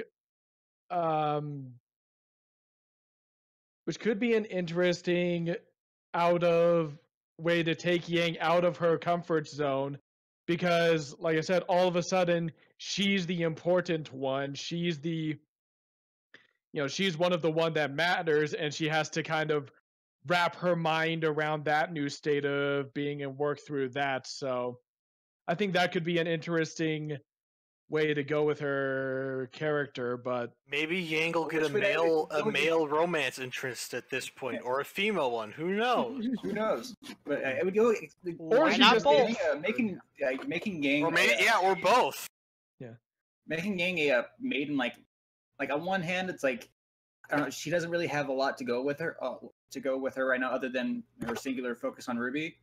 But like making her maiden would actually rob her of her not her agency or anything like that, but like her whole entire goal is literally just to like, I just want to go whatever and have fun. I just had a thought. Just thought. She's a thrill seeker. Yeah. And if she's a maid, and everyone's gonna be like, "No, you need to stay in this box with us. It's safe. It's safe here in this box." So, random thought. Ilya like meets up with the group and she falls for Yang. That would be amazing. Oh, like she just looks like she just looks clearly like not that into me. Like she just looks at Yang as like, my God, she's perfect. Ooh, she's just like, ooh, baby, I need a science baby with us right now. I can't do Careless Whisper. Sorry. That's the ship. Well, no, like I don't know. The question is, what would you call that ship? Because like Sunspot is already taken by Sun X Ilya. I don't know. We'll let the fandom decide. Yeah, we'll let the fandom figure. Put that in the comment sections below, and make sure to like and subscribe over there. Yeah. Who knows? It really helps out these videos, okay? If you like and subscribe, and give us a thumbs up too. Well, that's what a like is. But so yeah, that could, I don't know. There's a lot of like, and if again, kind of back to what I was talking about, Yang likes to be a free spirit, so suddenly having everyone all worried about her well-being, again, takes her out of her comfort zone. Yeah. There's interesting things you could do with it. I feel bad, but I'm not entirely sure Miles and Carrie would be able to, how Miles and Carrie could handle taking a character out of their comfort zone, even though that's kind of what you're supposed to do when you write. But so, also, just thinking about like Raven or Yang and her current status quo within the team being kind of the big sister, is that probably just need to give her the chance to be a big sister to more people, and also to kind of like what she was to Blake in season 2 or volume 2. You do make a good point. Yeah, and like they need to give, and probably just give her more opportunities to, guide people in the right directions to kind of be that, kind of like the Katara of the show, or kind of like what yeah, yeah, I already talked about how hopefully they, with Jean's, since it's now confirmed that Jean's a healer, that they make him kind of a Katara type character, at least in the sense that he'd be a badass and a healer. But in the case of Yang, like, have her be the one who, have her be the big sister around there, and have Jean be what Sakura was supposed to be. I'm Well, I watching think you. I think you're right there, media. I mean, fuck. I think you're right there, Robert. Where I think it's not a it's a pretty reasonable jump where Yang's mentality goes. It's like, okay, I'm Ruby's big sister, and then Yang goes to where it's like, I'm everyone's big sister now. Yeah, That's a pretty reasonable jump. I'm very okay to make that jump, that leap of faith. Yeah. And again, it's, I don't know, using, again, looking at Avatar: The Last Airbender and stuff like that. Like, Katara, even though she's younger than Sokka, was, Oh, we lost high powered. Did we lose? Okay. No. Okay. I don't know what happened, but something happened. But yeah, kind of like, Katara was, even though she was younger than Sokka, we can't see. Okay, there we go. She was she kind of became a little bit of the mother figure to him and stuff. He tells that to Toph at one point, and that translates into how she behaves around Toph and Aang as well. She kind of becomes the team mom. So that's probably, like, if they don't decide to turn, well, even if they do decide to make her the Spring Maiden, they probably can. That's probably a logical conclusion of where to go with Yang's character in general. Well, Yang was already doing that with RWBY. Like, she kind of had to be RWBY's mom for a while. Yeah, exactly. So she's she has everyone's mom. She needs to. They probably need to give her more opportunities to be everyone's mom. Yeah. I don't know, like, Yang has. You can tell Yang has a little of resentment about that because she couldn't be her age. She literally had to take care of RWBY. She didn't have any other things. That's why she is like she is right now. She just wants to go and do things because she couldn't do it at a younger age. Yeah. And right now, something I'm thinking about actually is that this volume we have that scene where Weiss kind of ends up being the mom for Yang after she has her little rant about Blake, which makes me think about, again, Avatar: The Last Airbender. Whenever Katara couldn't be the team mom, Sokka kind of became the team dad. He was kind of the one to, usually whenever Katara made a dumb move, he was the one scolding her. So I thought that was kind of cool. But yeah. So let's. I want to talk about. Okay, whenever it comes to John and his semblance and ability, which has been pretty much called since, like, not day one, but darn close to it. Yeah, it was either one of two options. Yeah. We didn't. We were talking about this preemptively before the podcast starts. So we all kind of came to the general consensus that we would prefer that John's semblance isn't actually the ability to heal people, but basically he's taking the jumper cables and he's just sitting there putting them on Weiss and basically supercharging Weiss's aura to where it's basically Weiss is the one who's actually healing herself. He's buffering her aura, and that's what's healing her. Yeah. Which, if that's the case, I'm perfectly fine with, because then that also leaves the case of, for a fact, like, let's say during a combat situation and no one's hurt, Weiss could be John, can be like, ha, and then he just like supercharges someone, which is kind of like what he does in RWBY Grim Eclipse. Yeah. So I guess RWBY Grim Eclipse is now canon. It's been basically because he's just like, he's able to superpower people, like, especially like ultimates do extra damage, yada yada. And again, exactly. And so and hopefully, that is kind of what he does, because if it's just healing, with aura being a thing, how often is he going to have the opportunity to do that without the characters beginning to look really, really incompetent, because apparently they keep getting mortally wounded every single volume or whatever, and he has to save someone every single volume, or he just fades into obscurity, which is something I really don't want to have happen. I don't know about I definitely do not want that to happen. Talking, I definitely don't want that to happen. So, because for me, if John aura supercharges other people's aura, then, like, especially in a combat situation wherever no one's hurt, then it's like, okay, well, this is obviously gonna mean, like, okay, there's more teamwork in the fights, which I want to see, like, combo attacks. I want to see, like, RWBY hit frickin' Emerald, and then frickin' Yang is like doing a freaking where like like puts arms on shoulders and hops over and then punches Emerald in the process. Like I need more combo attacks like that. I need my infinite combos combo attacks, in Marvel vs. Capcom sort of things going on here. No, I get Like you. I can see it where we're like, okay, like whoever looks at John and John's like, gotcha, and then puts his arm on that person, then there's like a supercharged freaking attack, or like Weiss is summoning, or Weiss is doing a summon, and the summon happens super fast because John's like charging her up. Although they've kind of played around with how powerful that could be, or maybe she can like summon 2 suits of armor or something like that. But just something like that to like maybe he supercharges someone's semblance, gives them maybe RWBY goes even faster than usual, and possibly something else. I made a meta joke on top of Media's joke in a post on the Discord, which means you should obviously join this Discord so you can get in on some of this action. where John's sitting there healing her, and then her bust size starts growing, and then John like looks to stop, and then Weiss is like, "Don't stop." I gotta catch up to you. I need to be at least as stacked as my sister. Her sister's probably like a C or a B cup. D, dude. Weiss or Winter is. Winter? Yeah, D. My blood alcohol level is getting D, and the nicotine isn't helping either. Yeah. Also, something I was thinking about is that I'm looking back on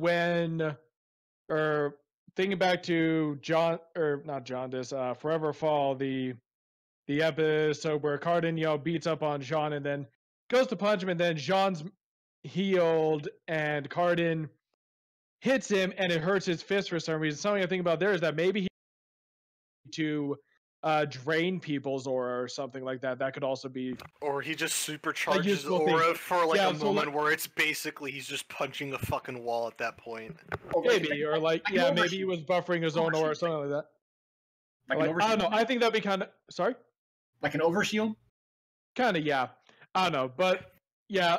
But again, my issue with the idea of him having a overshield is that feels really it's also my issue with the idea of healing is that it feels really redundant with aura being a. I mean, so if it was one of those things where in that instant he took Cardin's aura, made it into a shield, and then Cardin was basically punching himself or something like that. I think that could be. I would be okay with that. But I don't think they're even going to talk about it. I don't think they're going to bring up Cardin.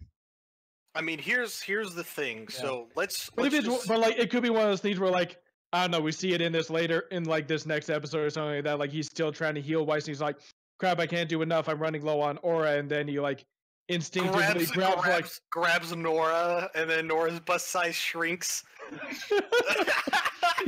Or Emerald, "No, what are you doing?" Yeah, Nora's like, "No, my boobs and my childbearing hips." No.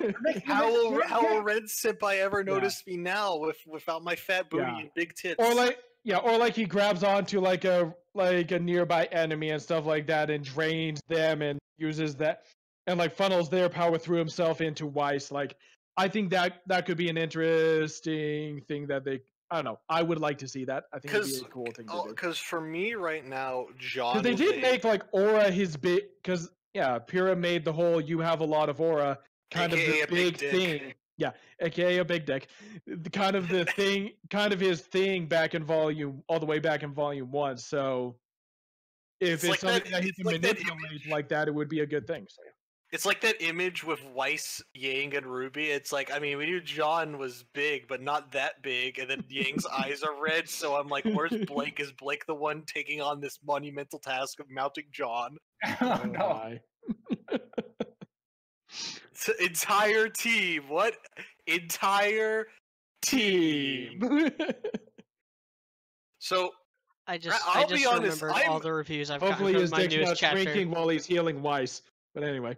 So here's. I'm perfectly fine with John being like this. I like so for me, John's a paladin right now. Yeah, he's definitely a paladin. Yeah. So yeah, that's that, and then I'll hand it off to Media because as long as it's not just healing. Yeah. No, I was just saying that in the newest chapter of my fanfic, so much stuff happened, but I had one little goofy scene with Ruby and like her family, the ones that are like still on patch, and Mhm. her second youngest is like a second-year student in Beacon now, and he brings over his team, and it's like harem. Entire Out of team. That's what the team is everything, called. it's Team Spray. Out of Oh. everything Oh, that he's gonna be happened, spraying a lot of stuff inside them females, ain't he? Huh? like out of Huh?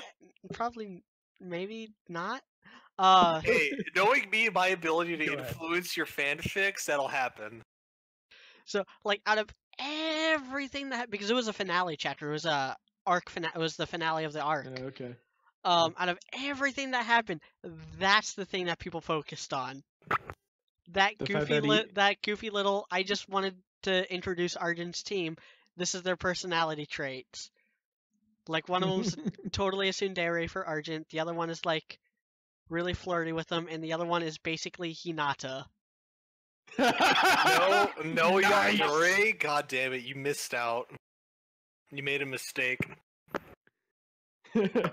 Jean's all like, nice.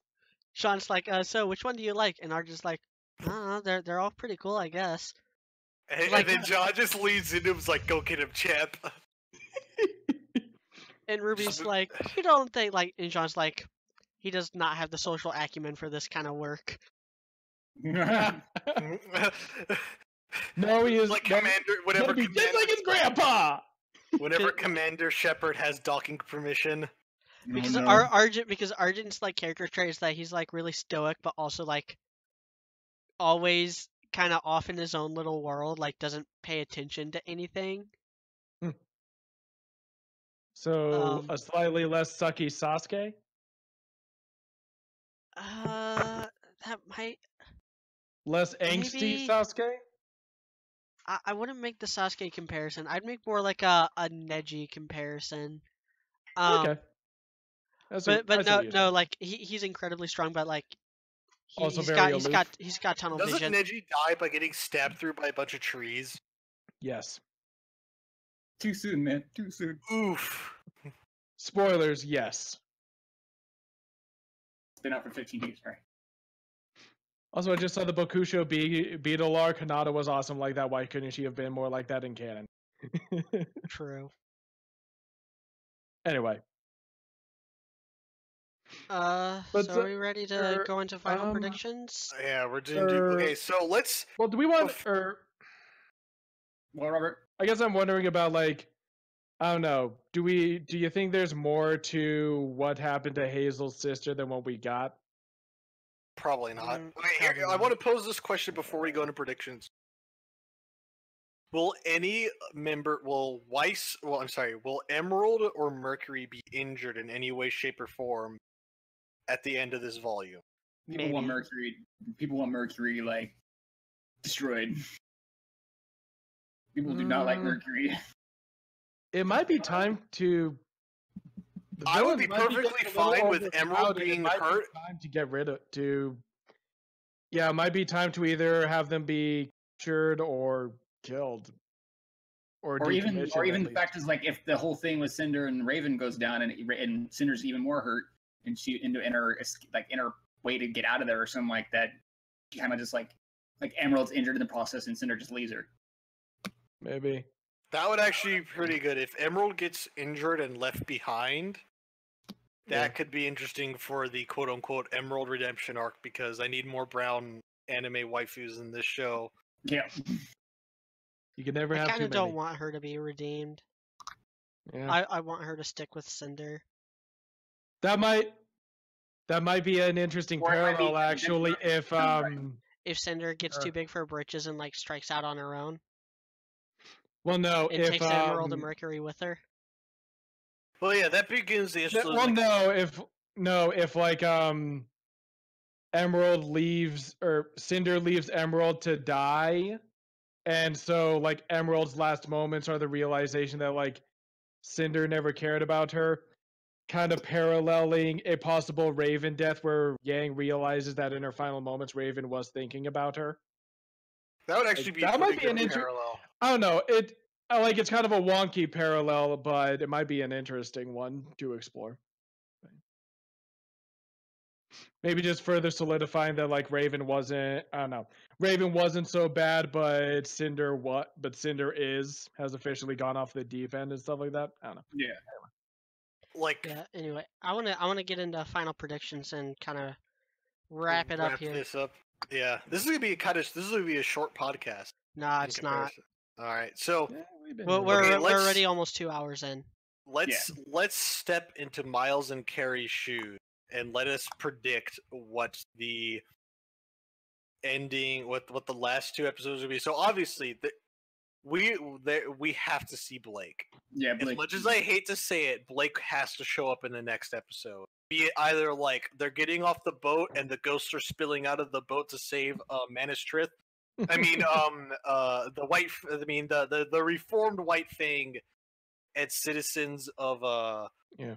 Of, By the way, I've officially decided that I will no longer refer to Adam's gang of thugs as the White Fang. Are they just They are ISIS just now? Adam. Yeah, because because they have no. They officially have no more no objective anymore. They're except for Adam's whims, so they're just Adam's gang of thugs. Anyway. But yeah, so Blake shows up with an army to take on Adam's gang of thugs. Yeah. So. Sorry. That'll probably be in the next episode. I don't know. Depends on how long the next 2 episodes are, but yeah. Yeah, I think the finale is gonna be pretty long, but yeah, I think they're volume 3ing it, so it's not gonna be as good as volume 3 because whereas volume 3 had pointless action scenes, volume 5 has had pointless dialogue scenes. But yeah. So I think what's gonna happen. I think Raven's gonna die. Cinder's gonna come out of the vault. Meanwhile, thanks to Jean, Weiss is gonna come back to the fight. Unnecessary pause. I don't know how I feel if Weiss returns to the fight. Well, no, and then it's gonna be them turning Jean into a human sensu being. No, and then it's gonna be Weiss, Yang, and RWBY versus Emerald, Mercury, and Cinder.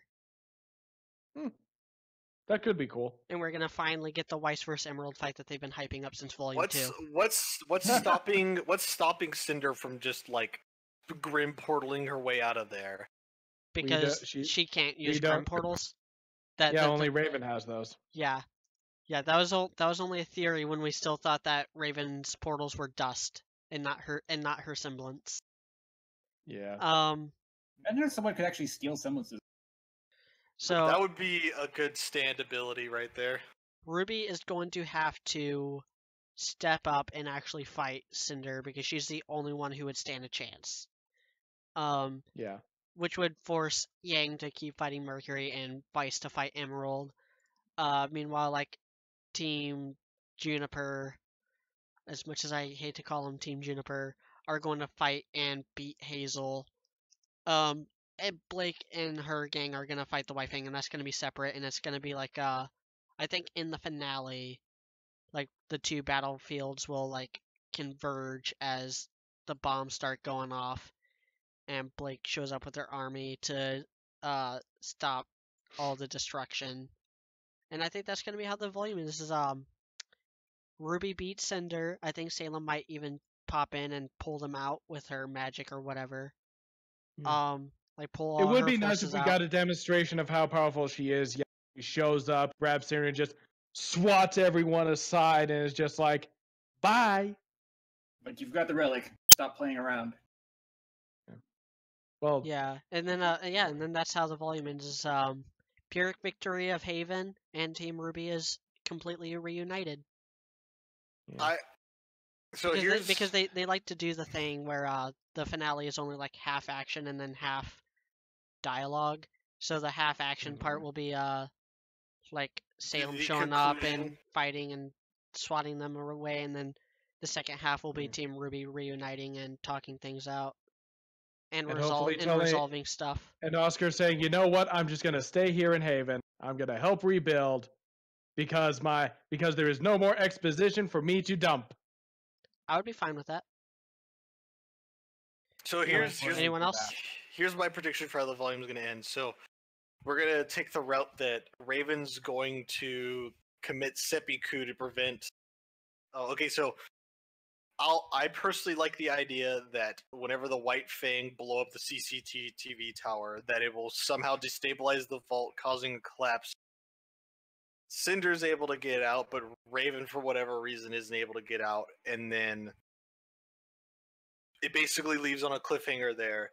The fight ends between all the parties, and to a degree, should Adam still be does Adam actually need to be should Adam? Okay, here's the question: does Adam need to be resolved in some way, shape, or form for this volume? No. So resolved Adam as in beaten or resolved? Okay. Like captured. Like No. Adam is okay. So Adam needs to escape, but beaten. Adam needs to fight. I think the White Fang needs to be done. I think, yeah, well, at least. Oh, here's a golden question, and I brought this up last week. Are the Grimm going to show up? Yeah. Probably not. I hope the Grimm show up. Just Lancer Grimms are all over the place. Maybe. But, yeah, who knows, maybe they have to deal with the fallout after after the academy blows up or the tower blows up and stuff like that, maybe. That would, I don't know. Who knows what'll cause a panic in this world? Apparently not a giant mech, but someone getting his leg busted. Anyway. So I don't know. I personally would like that if Yang got the powers of inherit Raven's powers. I feel that the cliffhanger of the episode will be that Yang wakes up and her eyes are glowing and shit. Because that'll be that feels very Miles and Carrie's in a Rooster Teeth thing. That's the final shot of the volume? Yeah, that's the final shot of the volume. Yang is going to get cough. Yang's waking up to get caught. Weiss is shouting, it's the coffee's done, assholes. And then Yang wakes up and it's oh, my eyes are glowing now. No, she looks in the mirror, oh shit, my eyes are glowing. I suddenly feel like I could set things on fire. Burn. More than I already do. I'm not just your normal, everyday maiden. I'm a super maiden. Super maiden. You're not dealing with the average maiden anymore. You're not dealing with the average huntress anymore. Yeah. But yeah. Was that it, Typeout? Or pretty much it. I feel okay. There needs to be a confrontation between Blake's son and Gira, and then between Adam of some way, shape, and form. Blake's son and Gira? Yeah. Yeah, because I feel that I would personally like one of either Emerald or Mercury to be injured in some way, shape, or form. Because we obviously RWBY took Yang's. RWBY took Cinder's arm. And I would personally be fine with. I would like to see an actual demonstration of what the Silver Eye powers actually do, but I doubt we'll get it.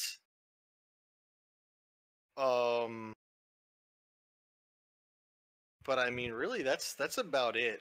Obviously, we're gonna see Blake the next episode. The question is, though, how is it gonna be cut? Because I'm assuming the episode will start up where this one left off, but we'll find out in the next 2 days of where this episode will start. That's what we're all concerned about. Is oh man, it's gonna be a Blake episode, that it literally picks up where the episode left off. Yeah. So. But I mean, really, that's about it. Yeah. I really did enjoy this episode. Yeah, it was really fucking good episode. It was pretty decent. Yeah.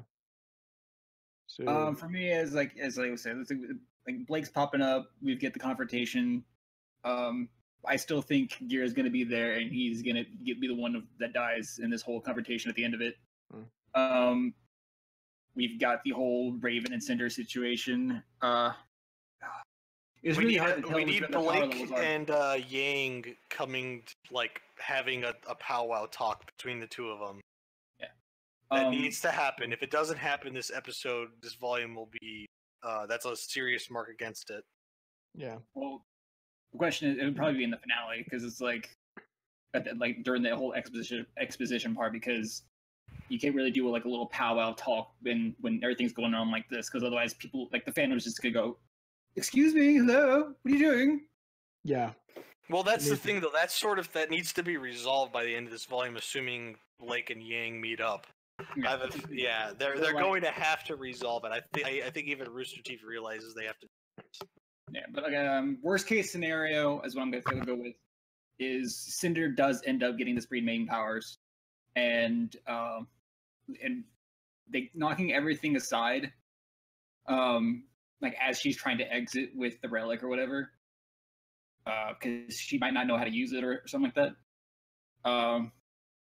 It'll be like literally Team RWBY will have to like 4-on-1 her, just to go with like the intro kind of thing. And RWBY has to use her silver eyes power to level the playing field. Exactly, because it's like, because the way I see it from the intro, it's not so much Salem that they're fighting, it's so much as like Cinder is Salem's will at the point. Kind of feels like it. Yeah, like she's just representation of Salem at this point. Especially if she gets the extra maiden, especially if she gets the Spring Maiden powers. Cinder is Salem's stand. Well, I'm probably saying the wrong word, but I know what I'm thinking. I get what you mean. Yeah. Okay. As long as you know what I mean, because I'm terrible at English, even though it's my first language. That's all right. So yeah, yeah, go ahead. Was that everything? Okay. So yeah, I think probably pretty much what you guys said. Yeah, it's kind of a bummer, but I do think possibly like the bombs go off, a bunch of people get crushed and injured and stuff like that, maybe too. Because again, I'm wondering like how I'm trying to think power scaling here, even though this show has once again proven that that's not a thing. But that like that's the way that Cinder kind of beats Raven, is that she gets injured when the explosions go off and like is preparing to steal the power from her, and then Raven kills herself and Yang gets the power, which possibly even she uses in that fight, and it gives her an edge, and she has that moment where although I guess that also raises the question of I don't know. Something to think about right now is that nobody else knows that Raven is the Spring Maiden, so Yeah, why would Raven's final? So how would she know that it was Raven? Although it would probably be one. I don't know. Might be one of those things where like she uses the powers and then Raven shows up and she's like, oh, so she sent it to you. She's all like, what, Hoover? No, Raven. She's like, oh, you bitch, you killed my mother, or something like that. But I do like the idea of seeing Cinder, Emerald, and Mercury go at it with at least RWBY, Weiss, and Yang, and then things go down. Good guys get a mostly a victory. Yeah, kind of like you said, an actual Pyrrhic victory, and again, possibly like I said, you got to start getting rid of some of these adults here. So Oscar I'm still keeping my fingers crossed that Oscar decides to stay in Mistral to help rebuild Haven, and Crow is, I don't know if we saw him after he got X-ray after he took the X-ray attack from okay. Yeah, he's possibly okay. Possibly I would like Crow gets injured in such a way that he can no longer help Ruby and Junior. I'm just going to call them that for now, and they have to, and he can't help them. Although a part of me does still want Weiss to need more medical attention than just Jean at the end of this, because, like I said, I don't want to see him become the show's version of Senzu Beans. But well, anyway, so some, like mental like treatment, like some like therapy. Is what I mean. Maybe like what Yang needed after she got her arm cut off. Who knows? Yeah, like she just needs a little bit. She needs friendship. Yeah. Damn it, she needs friendship. You know what she And also, actually I do- needs? She needs some fucking white knight in her life. If this is the kickoff point of White Knight, I would be very okay with. maybe, but Very okay I- with this. I'd be fine with this. I'd be fine with a love triangle, but Lancaster and White Knight love triangle. But anyway, also something I would like to see is that Yang sees Adam and freezes up. Like maybe, like I don't know, like maybe the White Fang is getting Yeah. beaten up by Blake's forces, and then he's running, and everyone's like, stop him, stop him, and like Yang sees him, and she's just like. And he, They're like, runs what's all past her and these? just What's like, all "Hey, these gunfires and explosions going on outside? Oh shit! Yeah, and said like Yang nobody sees him and is just like, out. and like freezes up as he runs past her and just gives her that look of, see ya. Smug There's anime grin. Yeah, it gives him that smug grin of like, oh, I remember you not gonna do a thing. You didn't think so, bitch. Anyway, so yeah, I don't know. Those are just some little things that I would like to see in addition to everything you guys said, sir. So cool. Yeah. Suck. I You already already went through gave all us- this stuff. Yeah. All right, let's shut So her down are we then. ready to wrap it Yep. up? All right. Yep. I'm exhausted now. Anyway, if you can't tell by the fact that I'm like, you can't see, but I'm like stretching my legs onto like the bottom of the table, like the legs. Well, you just ate donuts. You should have lots of sugar running through your system. I've eaten like Yeah, this was a decent 3/4 of a episode. donut throughout this podcast. I still got this, but I did eat a few before. So your sugar rush is cut. Shout out to Old Town Donuts, best donuts in Florissant. Yeah, if you like this video, like, comment, and subscribe for more RWBY videos. I'm gonna actually hold off on even recording my review. I have a script for it, but I'm gonna hold off on recording it until we have the preview for next episode, because that's gonna dictate what my final joke is gonna be, what my final line is gonna be.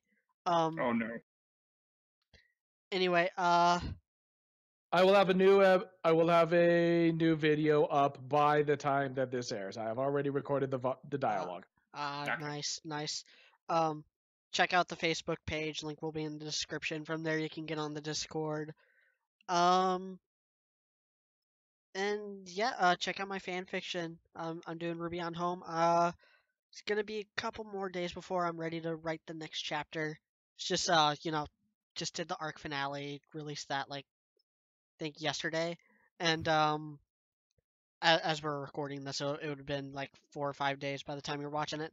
So I like to take like a week off after an arc is over. So next arc is gonna get intense. But yeah, that's all I got. Nova's pregnant. No, but she is active. Hold up a second. I really gotta put the screws to media over the next few days. Oh no. It's like, oh, what's Johnny doing? Spanking the monkey? Oh, he's by himself? No. No.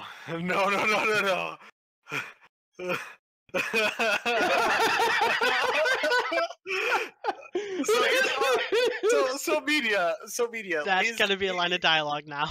So media is Nova submissive to Johnny in the bedroom, or do they like rock paper scissors for it, or is Nova like the power bottom, or is Nova like the power bottom? She's on top of things. Oh, so she's she's one of those Yeah. Well, okay. Well, never mind. I'll have to explain things. Yeah. Let's shut this one down. Yeah, read RWBY on Home and imagine it for yourself, because I don't get into that kind of details in that story. But yeah, anyone else got anything to plug? Nope. Already did. All right, so yep, have a good day, and we'll see Later. you next week.